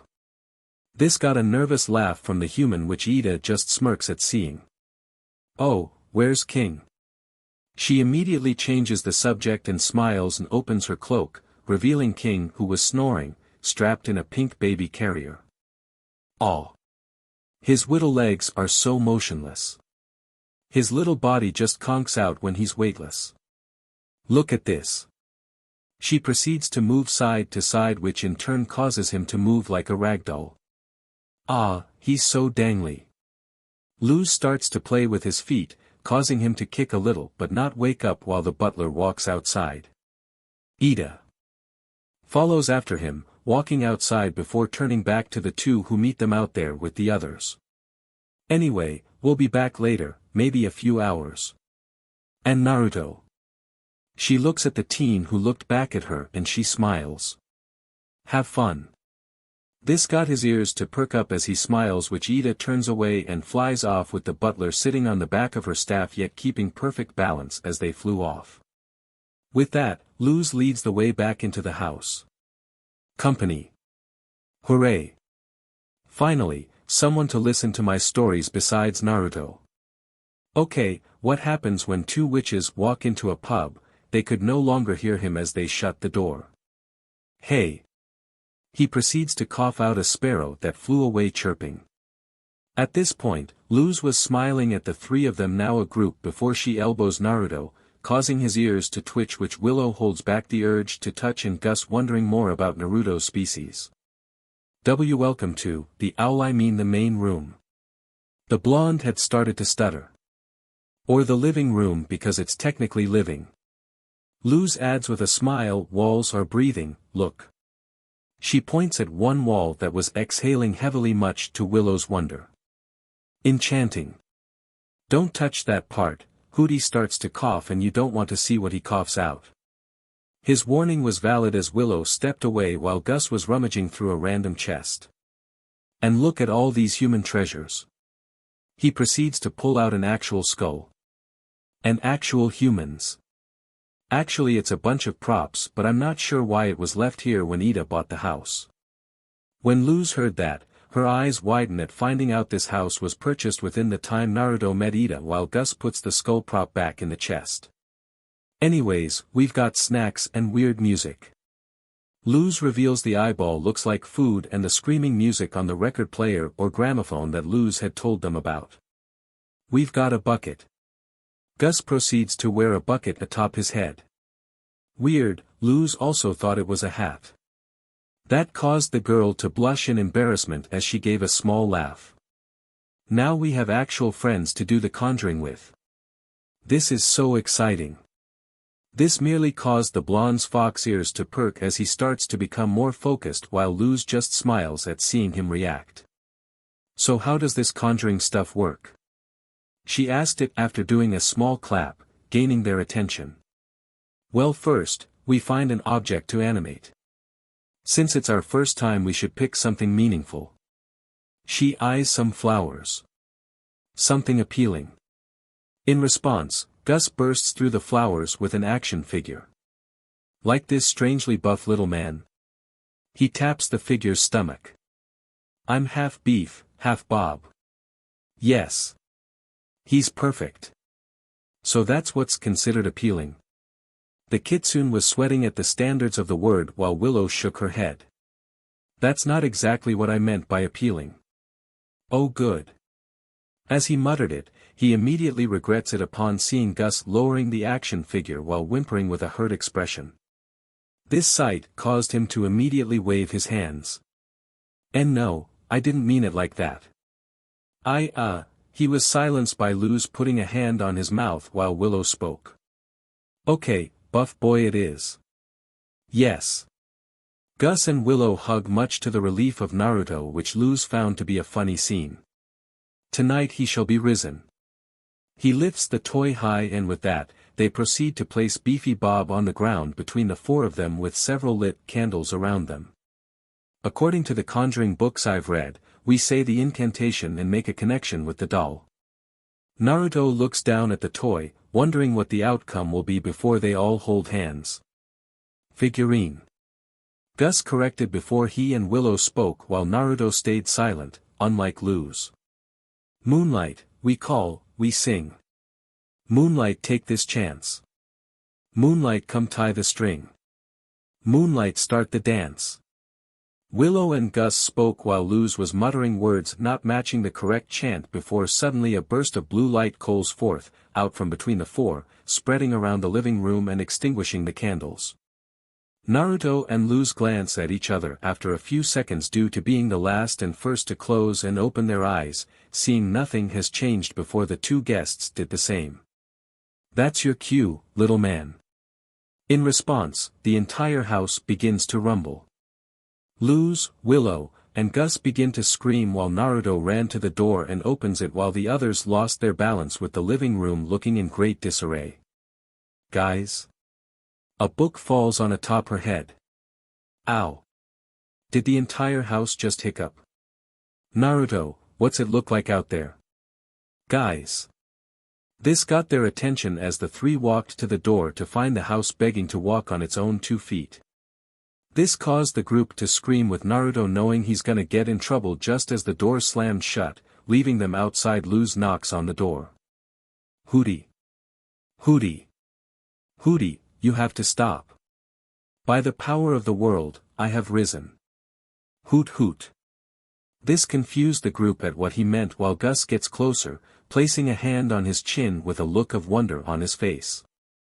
He's in some kind of trance, his eyes are glowing blue unless that's normal.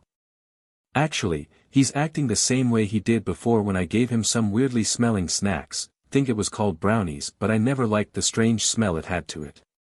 Naruto placed a hand on his chin. Ida and Hootie were completely out of it, mumbling random stuff.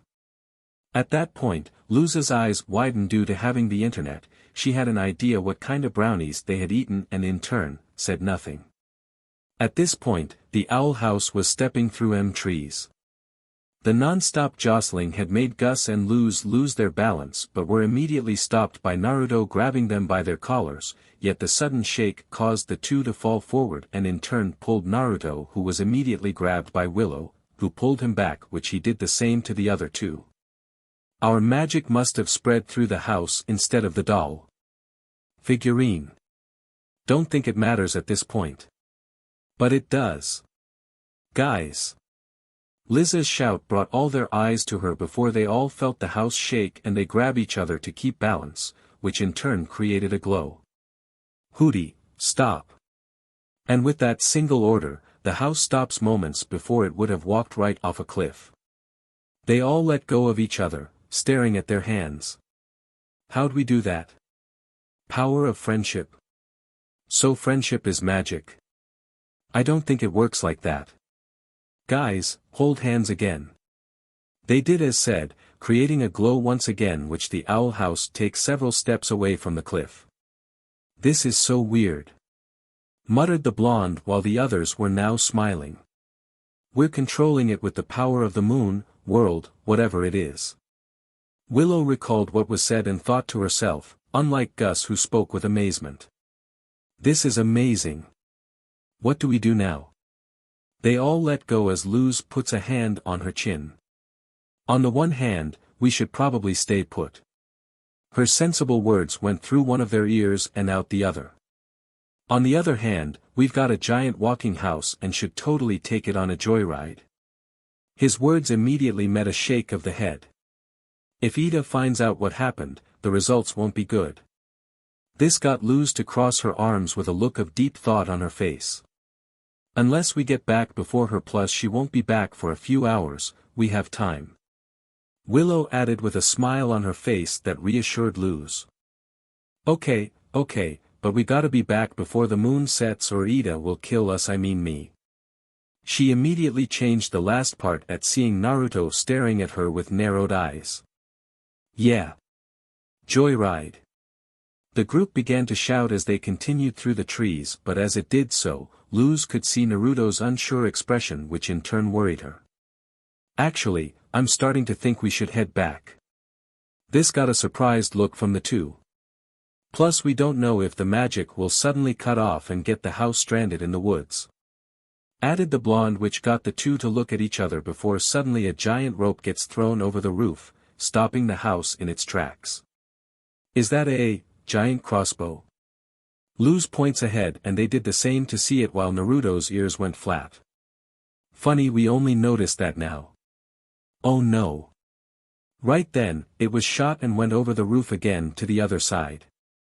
It was with this that a cloaked man, a demon hunter, jumped in front of the four. What was visible was his scary-looking face and eye patch with a sword on his back. Knock, knock. He stood up, towering over them, which Naruto was about to attack when his eyes widened, and looks behind him at the others. The sight of them caused him to put on a sad expression. He didn't get the chance to speak as he was simply punched in the face, strong enough to send him into the wall and slide down against it, leaving a nosebleed and a bruise on his face. Naruto. Luz runs to his side with the others before turning to glare at the man. Why'd you do that? She was cut off as he drew his sword and points it at the three of them before more hunters got on, grabbing them while the leader walks up to Naruto. Hey, leave him alone. Luz shouts while the leader picks up Naruto by his shirt. Remember me? He lifts his eye patch, showing a nasty scar that caused the blonde's eyes to narrow. After what you did, I was thankful to have survived. His words were laced with anger. In response, he found a fist greeting his stomach and dropped to his knees. This caused Naruto's features to start to change and as grew angry, but stops the moment he saw the leader draw his sword and place it against Luz's throat. Don't even try it. He did nothing as horror formed on his face before a boot greeted his face just as the three teens were pulled into the room. Naruto. That was all she saw of him before the three ended up getting tied together and left in the house. In a matter of minutes, the house was being transferred, and the owl house was tied down to a large cart being pushed through the woods by demon hunters. Hooty. Hooty. You have to wake up. Luz shouted at the door, struggling against the rope yet being useless while Gus tried biting it. If you want this to end as you say, for must hold hands. It's the only way. Oi, no me habel aci. What about Naruto? He needs you. Despite her words, the house gave her no response before she looks at the others. Willow, will you help me out with Hooty? Yet her words met a different response.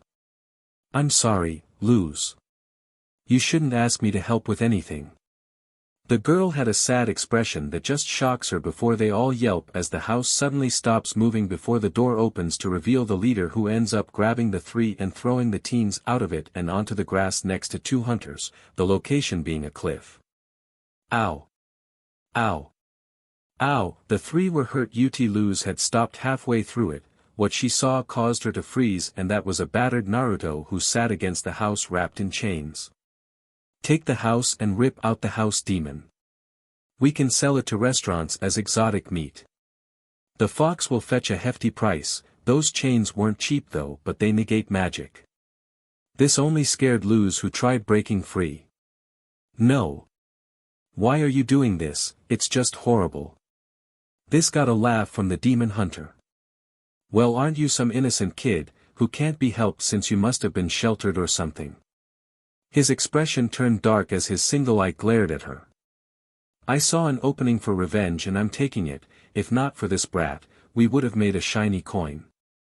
He then glances at one of the guards and motions for them towards the three. He nods and approaches them with a chuckle. This causes Naruto's eyes to widen while gaining a whimper from Gus as they're shoved to the edge of the cliff. Hey, that's not what we agreed on. Naruto shouted in anger, and the leader laughs again and glances at him. Oh please, we don't need them alive, they're just nuisances if they end up reporting us. Plus, you're restrained now, so there's no reason to fear you. With that said, he turns away from Naruto while the other hunters watch the show, leaving Naruto unwatched, and he grits his teeth as his body starts to steam. While this was going on, one demon hunter faced the three teens. Alrighty, kids. Here's the end of your short little lives. His twisted words and smile only had them looking past the cliff and overlooking the sea. Wait. Wait. Wait. Is this really what you want to be doing with your life? Tossing kids from cliffs? As he asked that, the hunter smiled quite happily. Actually yes, it's been my dream since I was a boy. He stopped smiling at seeing they were now looking at him with more concern rather than fear. Funny, my therapist gave me the same look. He was cut off as they all heard a loud explosion and turned to see a smoke cloud and the sounds of chains falling. This merely caused the leader to start stepping back, having gotten down from the house. That's not possible, those chains should. He ducks a large fireball that explodes near them, sending fire in all directions, which other demon hunters in that area jump out of the way. Enough of this, he stops at seeing the smoke starting to clear, yet what was in it was gone, having left chains. Wah, the leader stops as he felt hot air on the back of his neck and turns just to find one large and pissed fox baring its teeth at him. This sight caused the leader to laugh a little as he showed a shaking smile and fearful eyes. What would you say we call it a day? This merely got narrowed eyes, and what came next was a scream of pain along with said leader now being seen flying through the air and off the cliff past the teens and the other demon hunter. I don't feel comfortable being near. He was left screaming as he was suddenly sent flying off the cliff by the fox, who had leaped to them fast before turning around and roaring while it bore its teeth at the demon hunters who had drawn their weapons yet unconsciously taken steps back. Wow, you weren't kidding, he could turn onto a fox. Willow said, being more surprised than terrified of the fact how giant fox just turned a demon hunter leader into a chew toy before tossing him off the cliff along with another. Naruto, Luz caught his attention. Can you free us? This got an immediate response as he turned fully, bent down, and bite the rope, but as he did do he moved in front of Gus to shield him from an arrow that was fired. It stuck out of his shoulder and he just turns, growling at one hunter specifically who had shot the arrow. Slowly he starts to hide the device behind his back, yet did nothing to avoid the blame as he watched the fox bend down and ripped the arrow out, leaving small droplets of blood. Don't hurt our friend.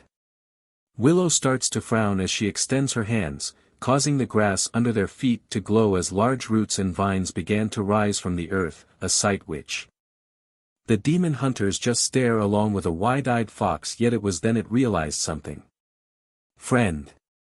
As he thought that, he fell on his butt as the anger starts to dissipate and watches as the roots fly towards the hunters, sending one flying over the actual house before it does battle with the rest, which does not end well for them. One was sent into the ground while others were being attacked by the roots. Naruto, could we get a lift? Luz's sudden question brought him back to what was happening and looked at the three staring at him before he knelt as they got on his back before he took off, the three tightly holding his fur, and he maneuvers past the hunters, and back onto the owl house, more notably the ground the house was attached to before letting them off as they all enter the house. Everyone, quick! Luz extends a hand that was placed a hand on Naruto's fur just like Gus did, who also holds Willow's hand, who in turn takes Luz's and creates the flow again, causing the house to come alive again, which stops all forms of resistance due to the fact one of them got stepped on while Luz at the time was looking out the window. Oh, no. I don't mean to step on this victory, but we gotta get home before Ida does. The moon's already going down. Luz told the others just as the house takes off towards the original area, which left the beaten demon hunters to mull over the fact they got their asses kicked. While this was happening, the four sat in silence to take in what had happened. Guys, I'm so sorry. This had gotten their attention. You two wanted to turn back, but I just didn't want to. Truth be told, I've only been to one moonlight conjuring and I've been trying to replace the memory with another. The truth is, me and Amity used to be friends. This got their full and undivided attention. What? Out of everything that's happened, this is the most shocking. Thought the fox, who was just staring at her in disbelief. We played together as kids, but when she got her magical powers and I didn't, she stopped hanging out with me. From the looks, in the end, I just wanted to prove to her that I was a powerful witch, too. This got an immediate response from Luz. That's ridiculous. This causes Willow's eyes to widen as she looks at her friend. You helped bring a house to life. Amity doesn't know what she's talking about. Next to Ida, you're the most powerful witch I know. No offense, Gus. Gus in turn just shrugs while Willow smiles, and in no time flat the group had arrived at the usual location of the owl house, which sits down in the crater it had left. Did we do it? Luz asked, peeking with one eye as the other two did the same before Naruto, who was still a fox, moved to the window and looks back with a nod before with a puff of smoke he returns to normal. Yet even so, Naruto still appeared in bad condition, which Luz could see the fresh BLD on his shoulder. Your shoulder. She runs to his side, surprising him as she lifted his sleeve but found that the wound was all but closed. Forgetting I heal fast. Oh yeah. Luz looked at him with still some worry before they widen and starts to sweat. Ida is gonna kill me. Don't blame yourself, we can just. He was cut off as the door opens to reveal Hootie. Is the room spinning or is it just me? He starts to chuckle. Ah. Just a little house humor. Naruto, what happened to you? Hootie extends his neck and then encircles the wounded teen. You're all hurt. Hootie has stopped and was now staring at Luz before his eyes began to narrow, causing Luz to immediately start to sweat as she recalled his warning. Hootie, I can explain. She stops to see his eyes widen and narrow, doing so repeatedly as the four just stare at him. Hey best bud, I think I have something in my eye. He turns to Naruto with a smile, yet the blonde just stares at the owl questionably before Hootie tilts his head. What? Oh no, do I have a spider on my face? He removed himself from Naruto and went to the nearest mirror while the others just stared. I'm so confused yet also relieved. Muttered the human while Naruto starts to smile before he starts to laugh, causing Luz's eyes to widen and began to look embarrassed while the other two smiled before all of a sudden the door shuts to reveal Ida, the butler, and King, who wore a PMP outfit with a feather hat. Naruto's ears flop as Ida did not look happy, not once but the moment she saw Naruto's condition. The sight itself caused the butler to glare at Luz, who started to shrink a little while Ida approached them. You are so busted. As she got closer, Luz shrank even more with Gus and Willow only able to watch as they unconsciously stepped back. She couldn't finish as Ida stops in front of her. I left you in charge and trusted you, yet not only did you animate my house. My house. But look at Naruto, he's obviously been hurt.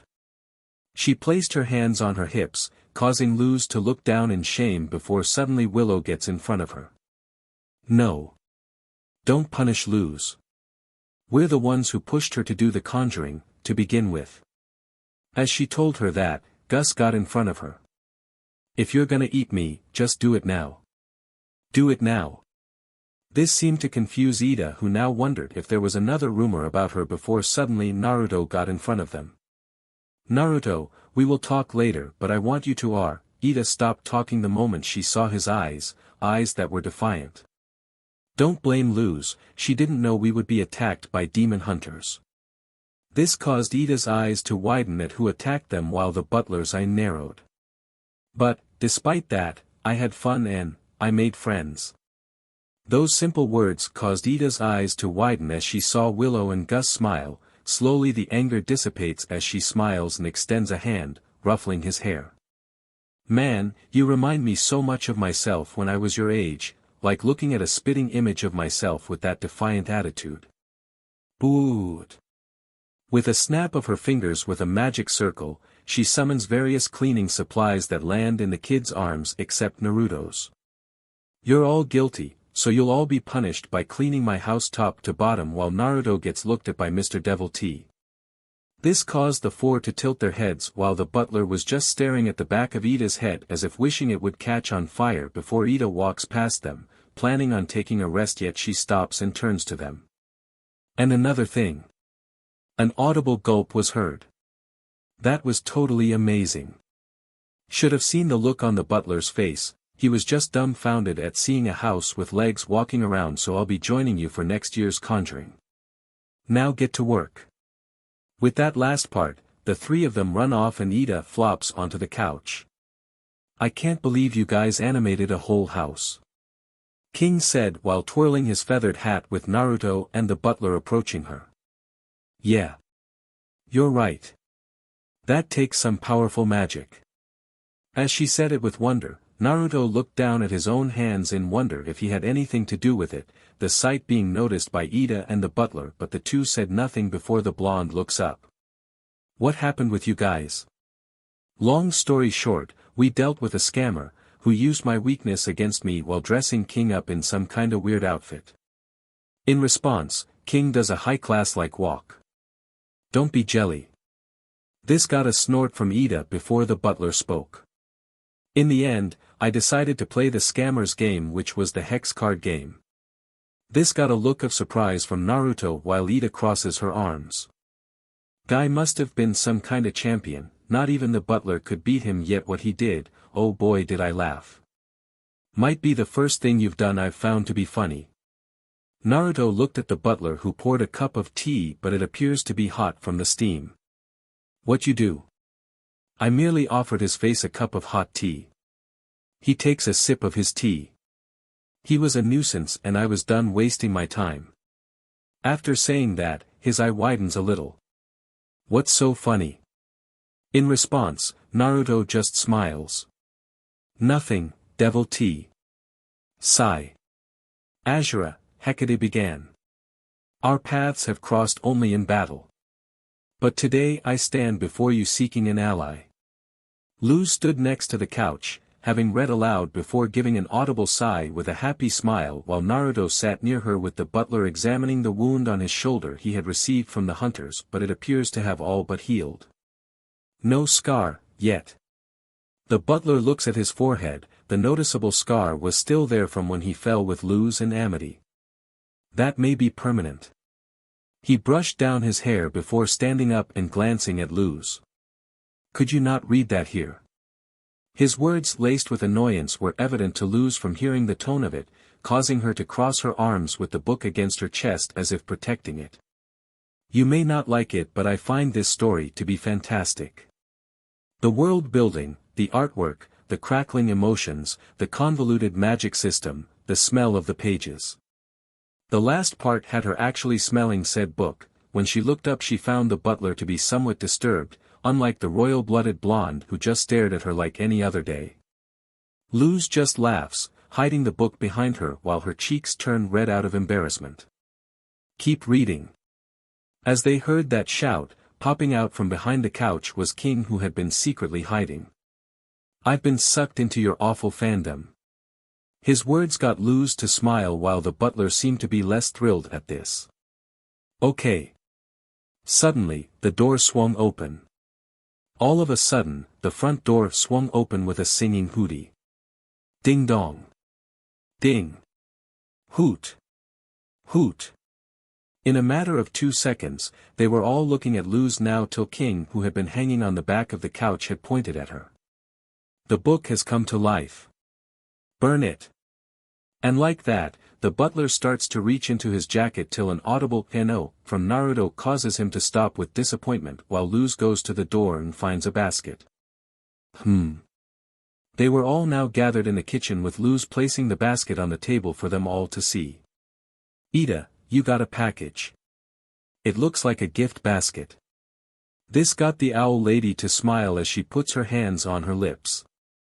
"Probably an offering." Ah. Being the most powerful witch in the Boiling Isles has its perks.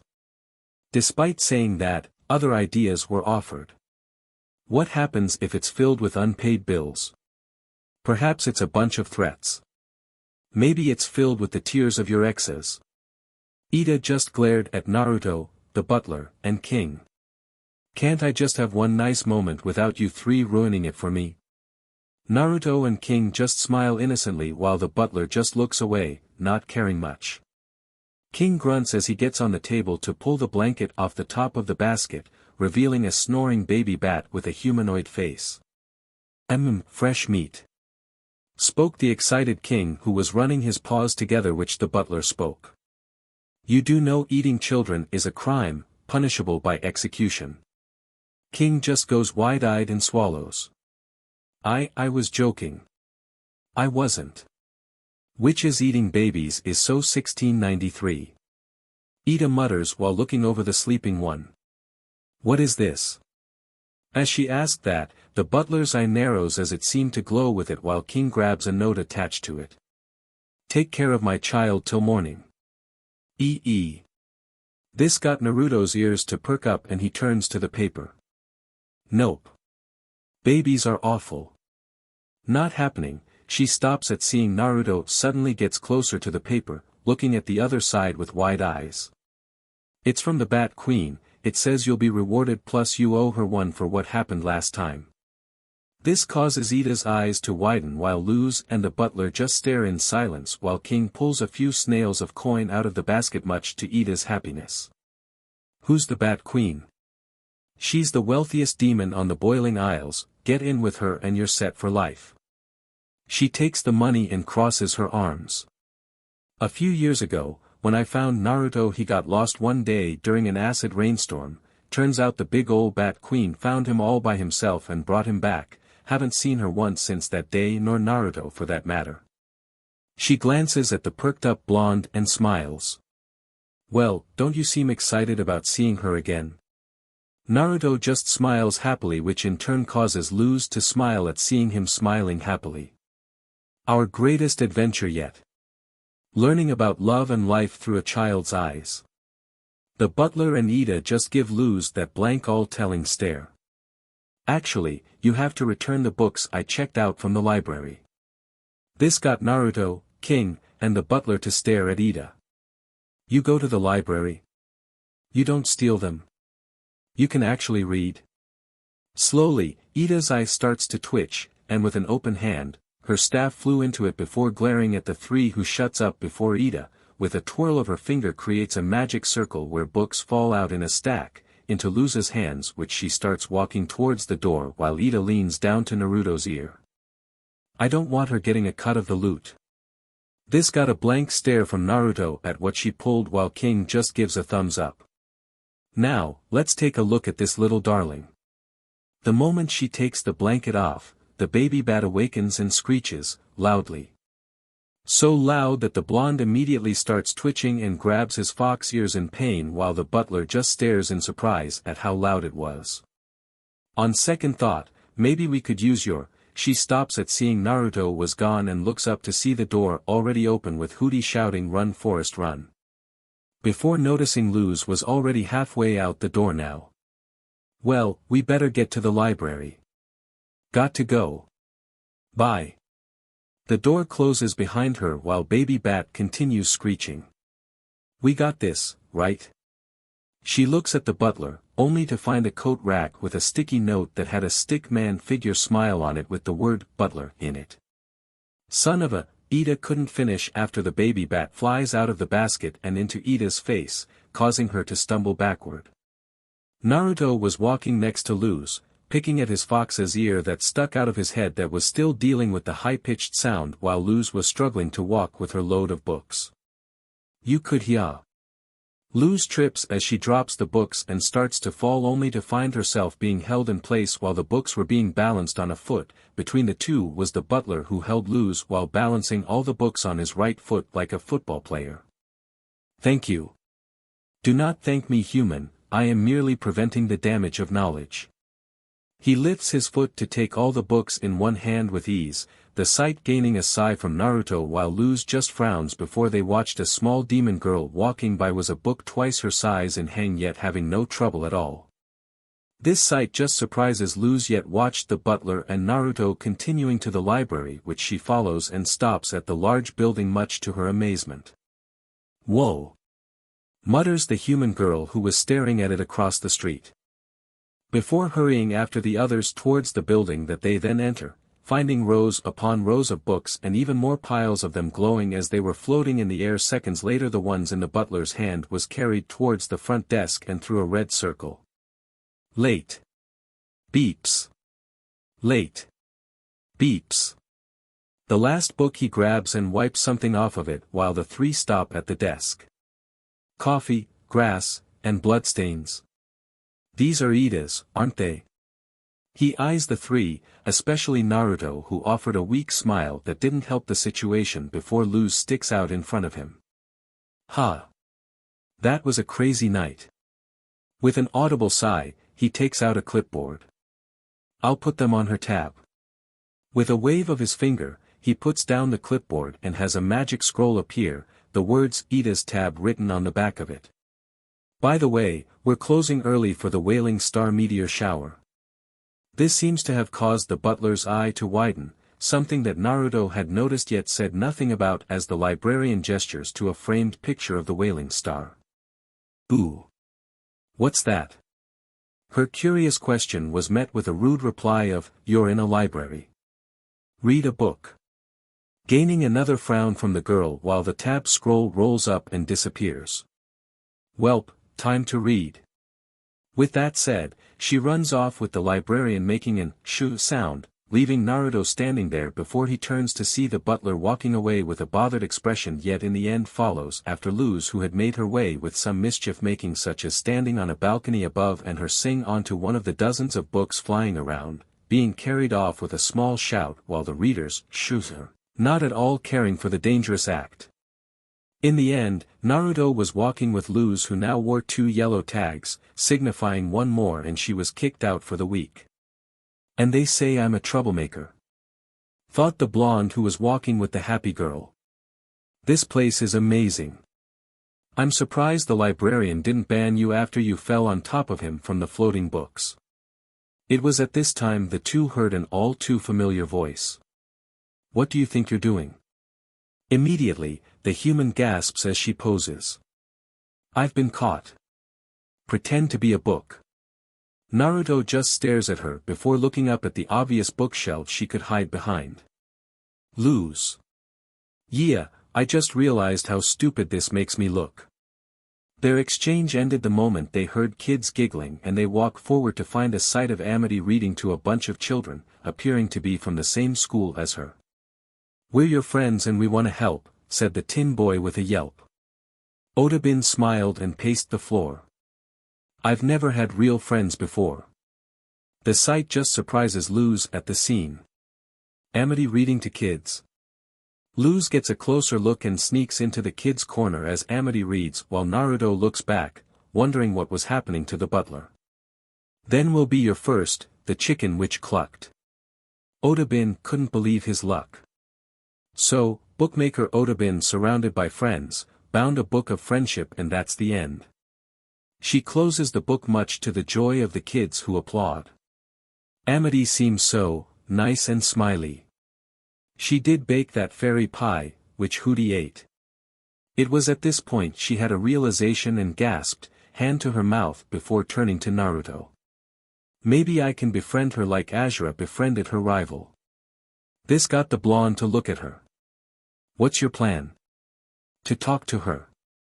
It was at this point the kids were passing by them while Amity walks towards where the kids were leaving, being hugged by one before she glances at her side at the two that were hiding before immediately doing a double take at finding Luz hiding. Luz was under a book while Naruto had created a cloud of smoke to become a small fox that was hiding in Luz's hood, leaving her as the only one she sees, which Amity's normal attitude returns. Ugh. You. Annoyance forms on her face while Luz could see she looked all healed up after what happened. Amity. She stands up and leans on a book, making it fall to the floor much to her irritation. Whoop. Reading to kids. Wow. Looks like this sour lemon drop has a hidden sweet center. Luz could only hear the whispered smooth from the fox hiding in her hoodie. It's for extra credit. She proceeds to bend down and picks up the book Luz had dropped. Don't get your leggings in a bunch, was all she said before walking to the back of the room, which the human follows. Hey, I could help with the kids. We could take turns reading. And do voices. I do the best monster voice. In response, Amity appeared very annoyed and slams her pile of books on a table. Human. Do you see me going to the owl shack and bugging you while you fry up owls? She had a look of wonder and even more annoyance when she thought of Hootie. Okay, I don't really know what you do there, but every time you come near me, something bad happens. At this point she found one fox coming out of Luz's hood and getting atop her head. Hey, she doesn't plan on stuff like that happening, and last, he was cut off by Luz, who grabs Naruto atop her head and lowers him while looking down dejectedly as she backs up. I'm sorry. I'm sorry, was all she said before she turns and walks away. This caused Amity to start to raise her hand to stop her, but stops, her gaze meeting Naruto's glare, which causes her to look away sadly while Luz had both arms wrapped around Naruto, pressing him against herself to keep him there and not getting into an argument with Amity after the two had just seemed to have gotten somewhat along. So much for befriending. Luz stops to see two individuals standing around the corner. You gonna let her get to you like that? The boy and girl approach Luz and Naruto, both surprised at who they were, while the boy seems to be holding a rabbit lunch bag. Who are you? This got a smile from the two, who look at each other and balk at them. Well-wishers on a mission. A noble quest. Watch this. He looks towards Amity, who had her back turned towards them. Hey, Mittens. In response, they could see her suddenly stiffen before turning and marching over. Dad says stop forgetting your lunch. He lifts the bag to her, which she takes. And stop being a jerk to your friend. Amira, Edric, she is not my. After saying that, she stops and looks away from Naruto, whose eyes were locked on her, while Luz looks down at the floor before feeling something and looks to see Naruto had broken out of her grasp and had climbed up her body to her shoulder and was nudging her, causing her to smile and pet him while Amira puts her arms around her. Yeah, makes sense. She seems too cool for you. This surprised Luz, who even voiced it. I am. You can leave now. She turned away from them. And I mean all of you. She starts walking back into the kids' corner. Amira chuckles while Edric winks at Luz. This got the response of the human chuckling a little and blushing before all of a sudden Amira grabs Naruto, holding the fox in her arms and hugging him closely while petting him, the sight just snapping Luz out of it while Naruto was frozen and wide-eyed. Aw, he's so cute, cuddly, and his little paws are so soft. What's your pet's nah? Immediately, she got a smoke cloud as a response that proceeds to clear to show Amira was now hugging a blonde with a face as red as a tomato, the sight causing the siblings to blink in surprise before seconds passed and the four were walking around. Wow, I've only heard of kitsunes, Edric said with a smile. Didn't expect one to just pop up like that. He gained no response as Naruto simply blushed in embarrassment while Amira chuckled a little with Liz smiling before the twins turned to her. So, you're the human we've heard so much about, Edric said to the human girl who was leading the way a little, the girl laughing a little awkwardly at not knowing what was said. I'm Amira. And this is Edric. We're Amity's older siblings. We heard how you embarrassed her at the school and about what happened last week at the convention. Amira looks at Naruto and smiles at the teen. Thank you for protecting our sister. This caused his eyes to widen before Edric wraps an arm around him and ruffles his hair. Yeah, she told us what you did and gotta say been wanting to thank you for what you did all week. As he told him that, Naruto looks down at the gratitude he was given and appeared to be quite sheepish while Amira puts her elbow on Naruto's shoulder as leverage. Don't waste your time with mittens. Me and Ed, we're way more fun. Follow us. With that said, the two look at each other before they're led off. In the end, the four got into mischief, so much due in a matter of 10 minutes the four found themselves standing before the librarian and Amity who were glaring at them while Gary was sobbing the entire time before the four were shoved out the door. You've made reading far too fun. Now, stay out. Was all he said before slamming the door shut.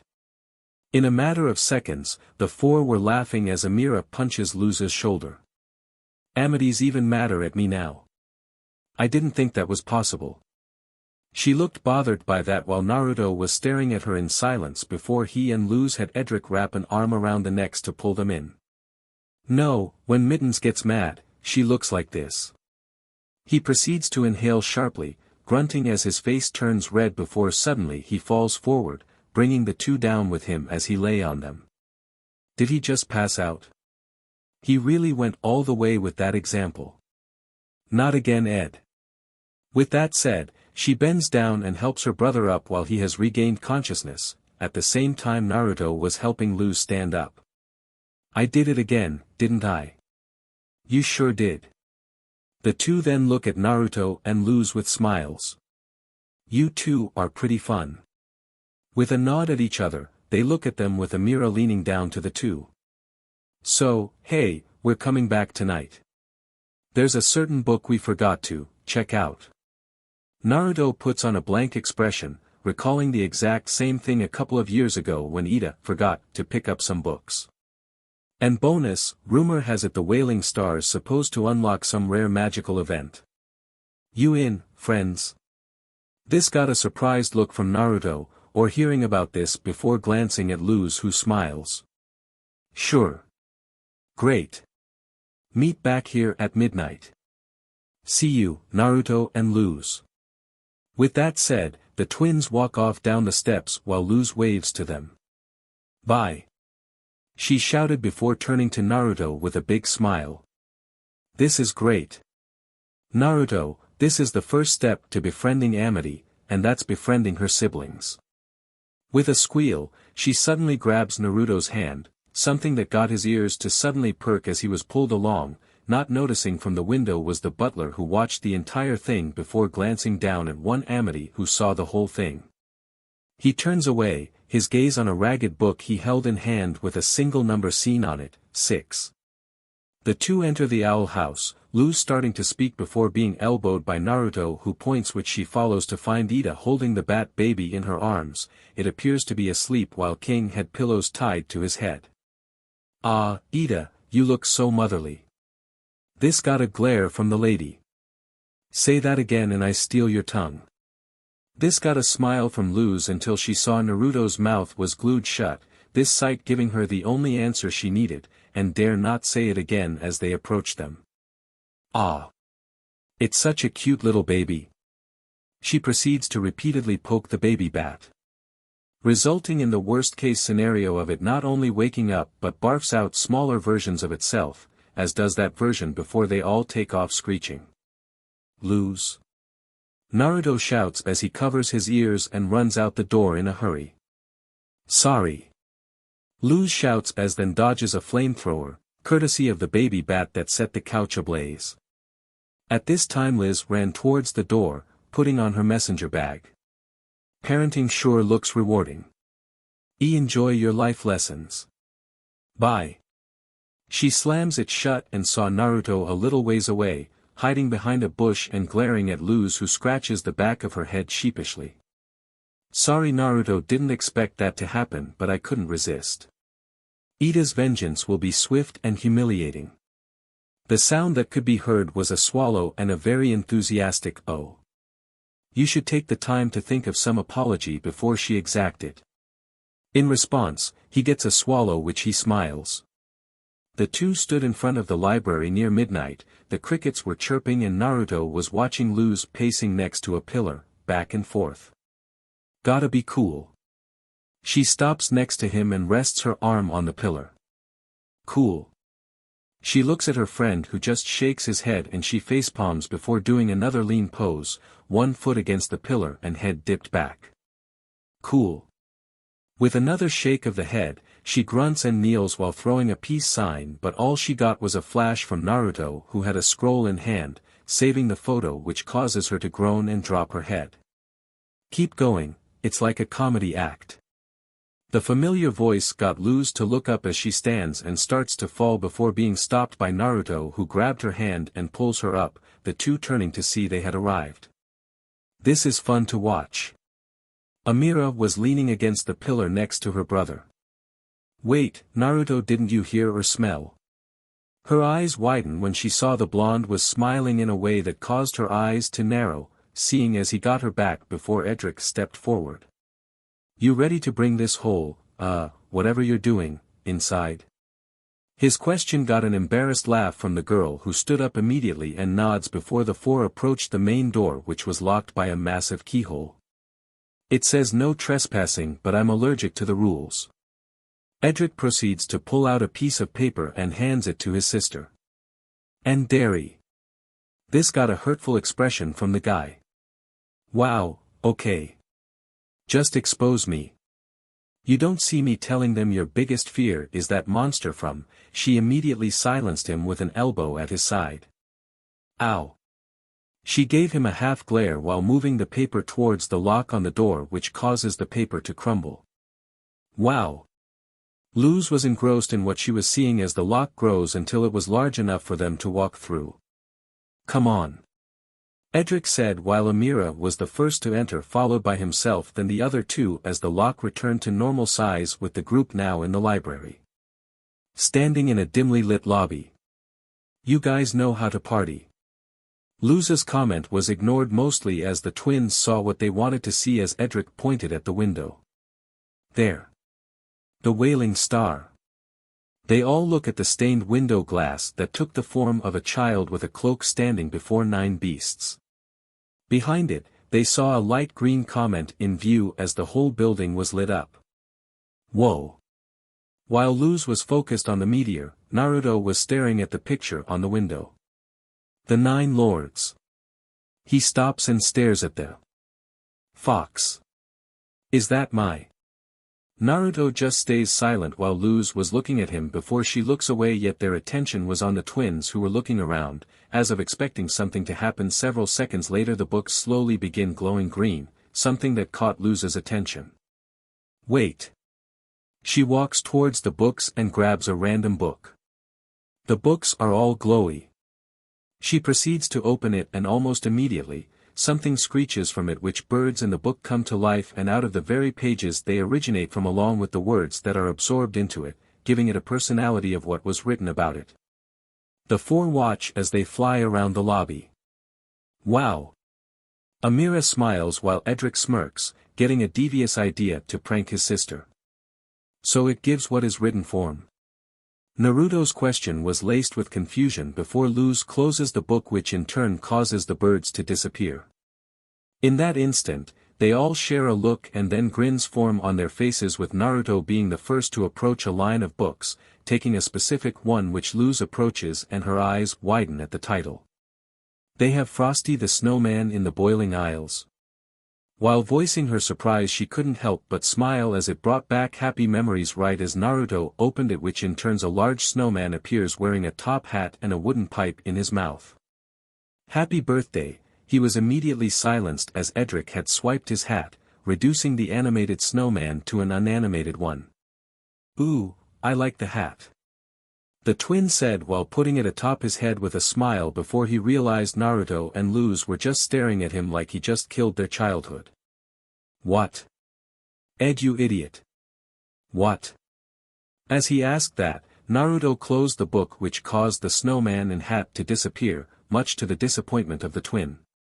Aw, He was immediately silenced upon Naruto opening the book again on a specific page, which resulted in a barrage of snowballs flying out and striking him, gaining laughs from the two girls before the teen stood up, his eyes narrowing as he ran toward a random book and grabs it. Two can play at this game. He proceeds to open the book, and what he summons forth was a giraffe. The sight causes Naruto, Amira, and Eder's eyes to widen while Luz points.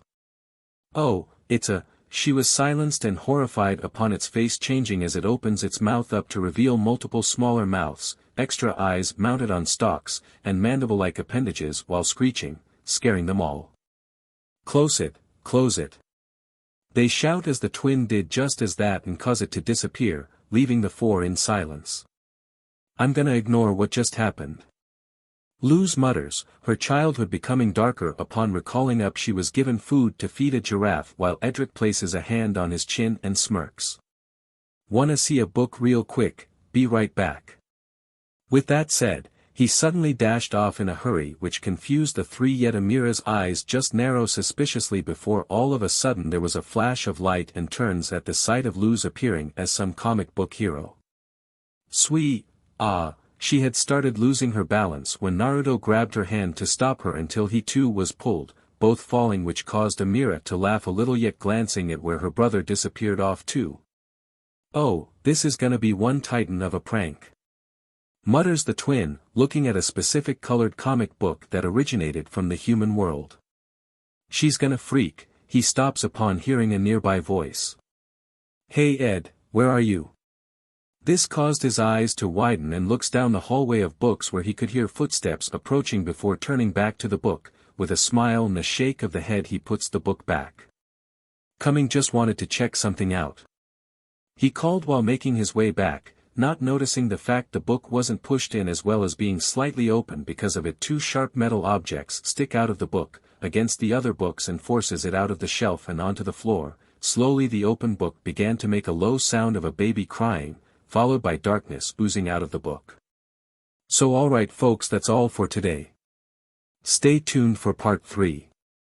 Do subscribe, like and share for more such videos. Also check out the story and author Orion's Night on FANFICTIONnet. Press the bell icon to be notified first on release. See you in the next video. Till then, goodbye.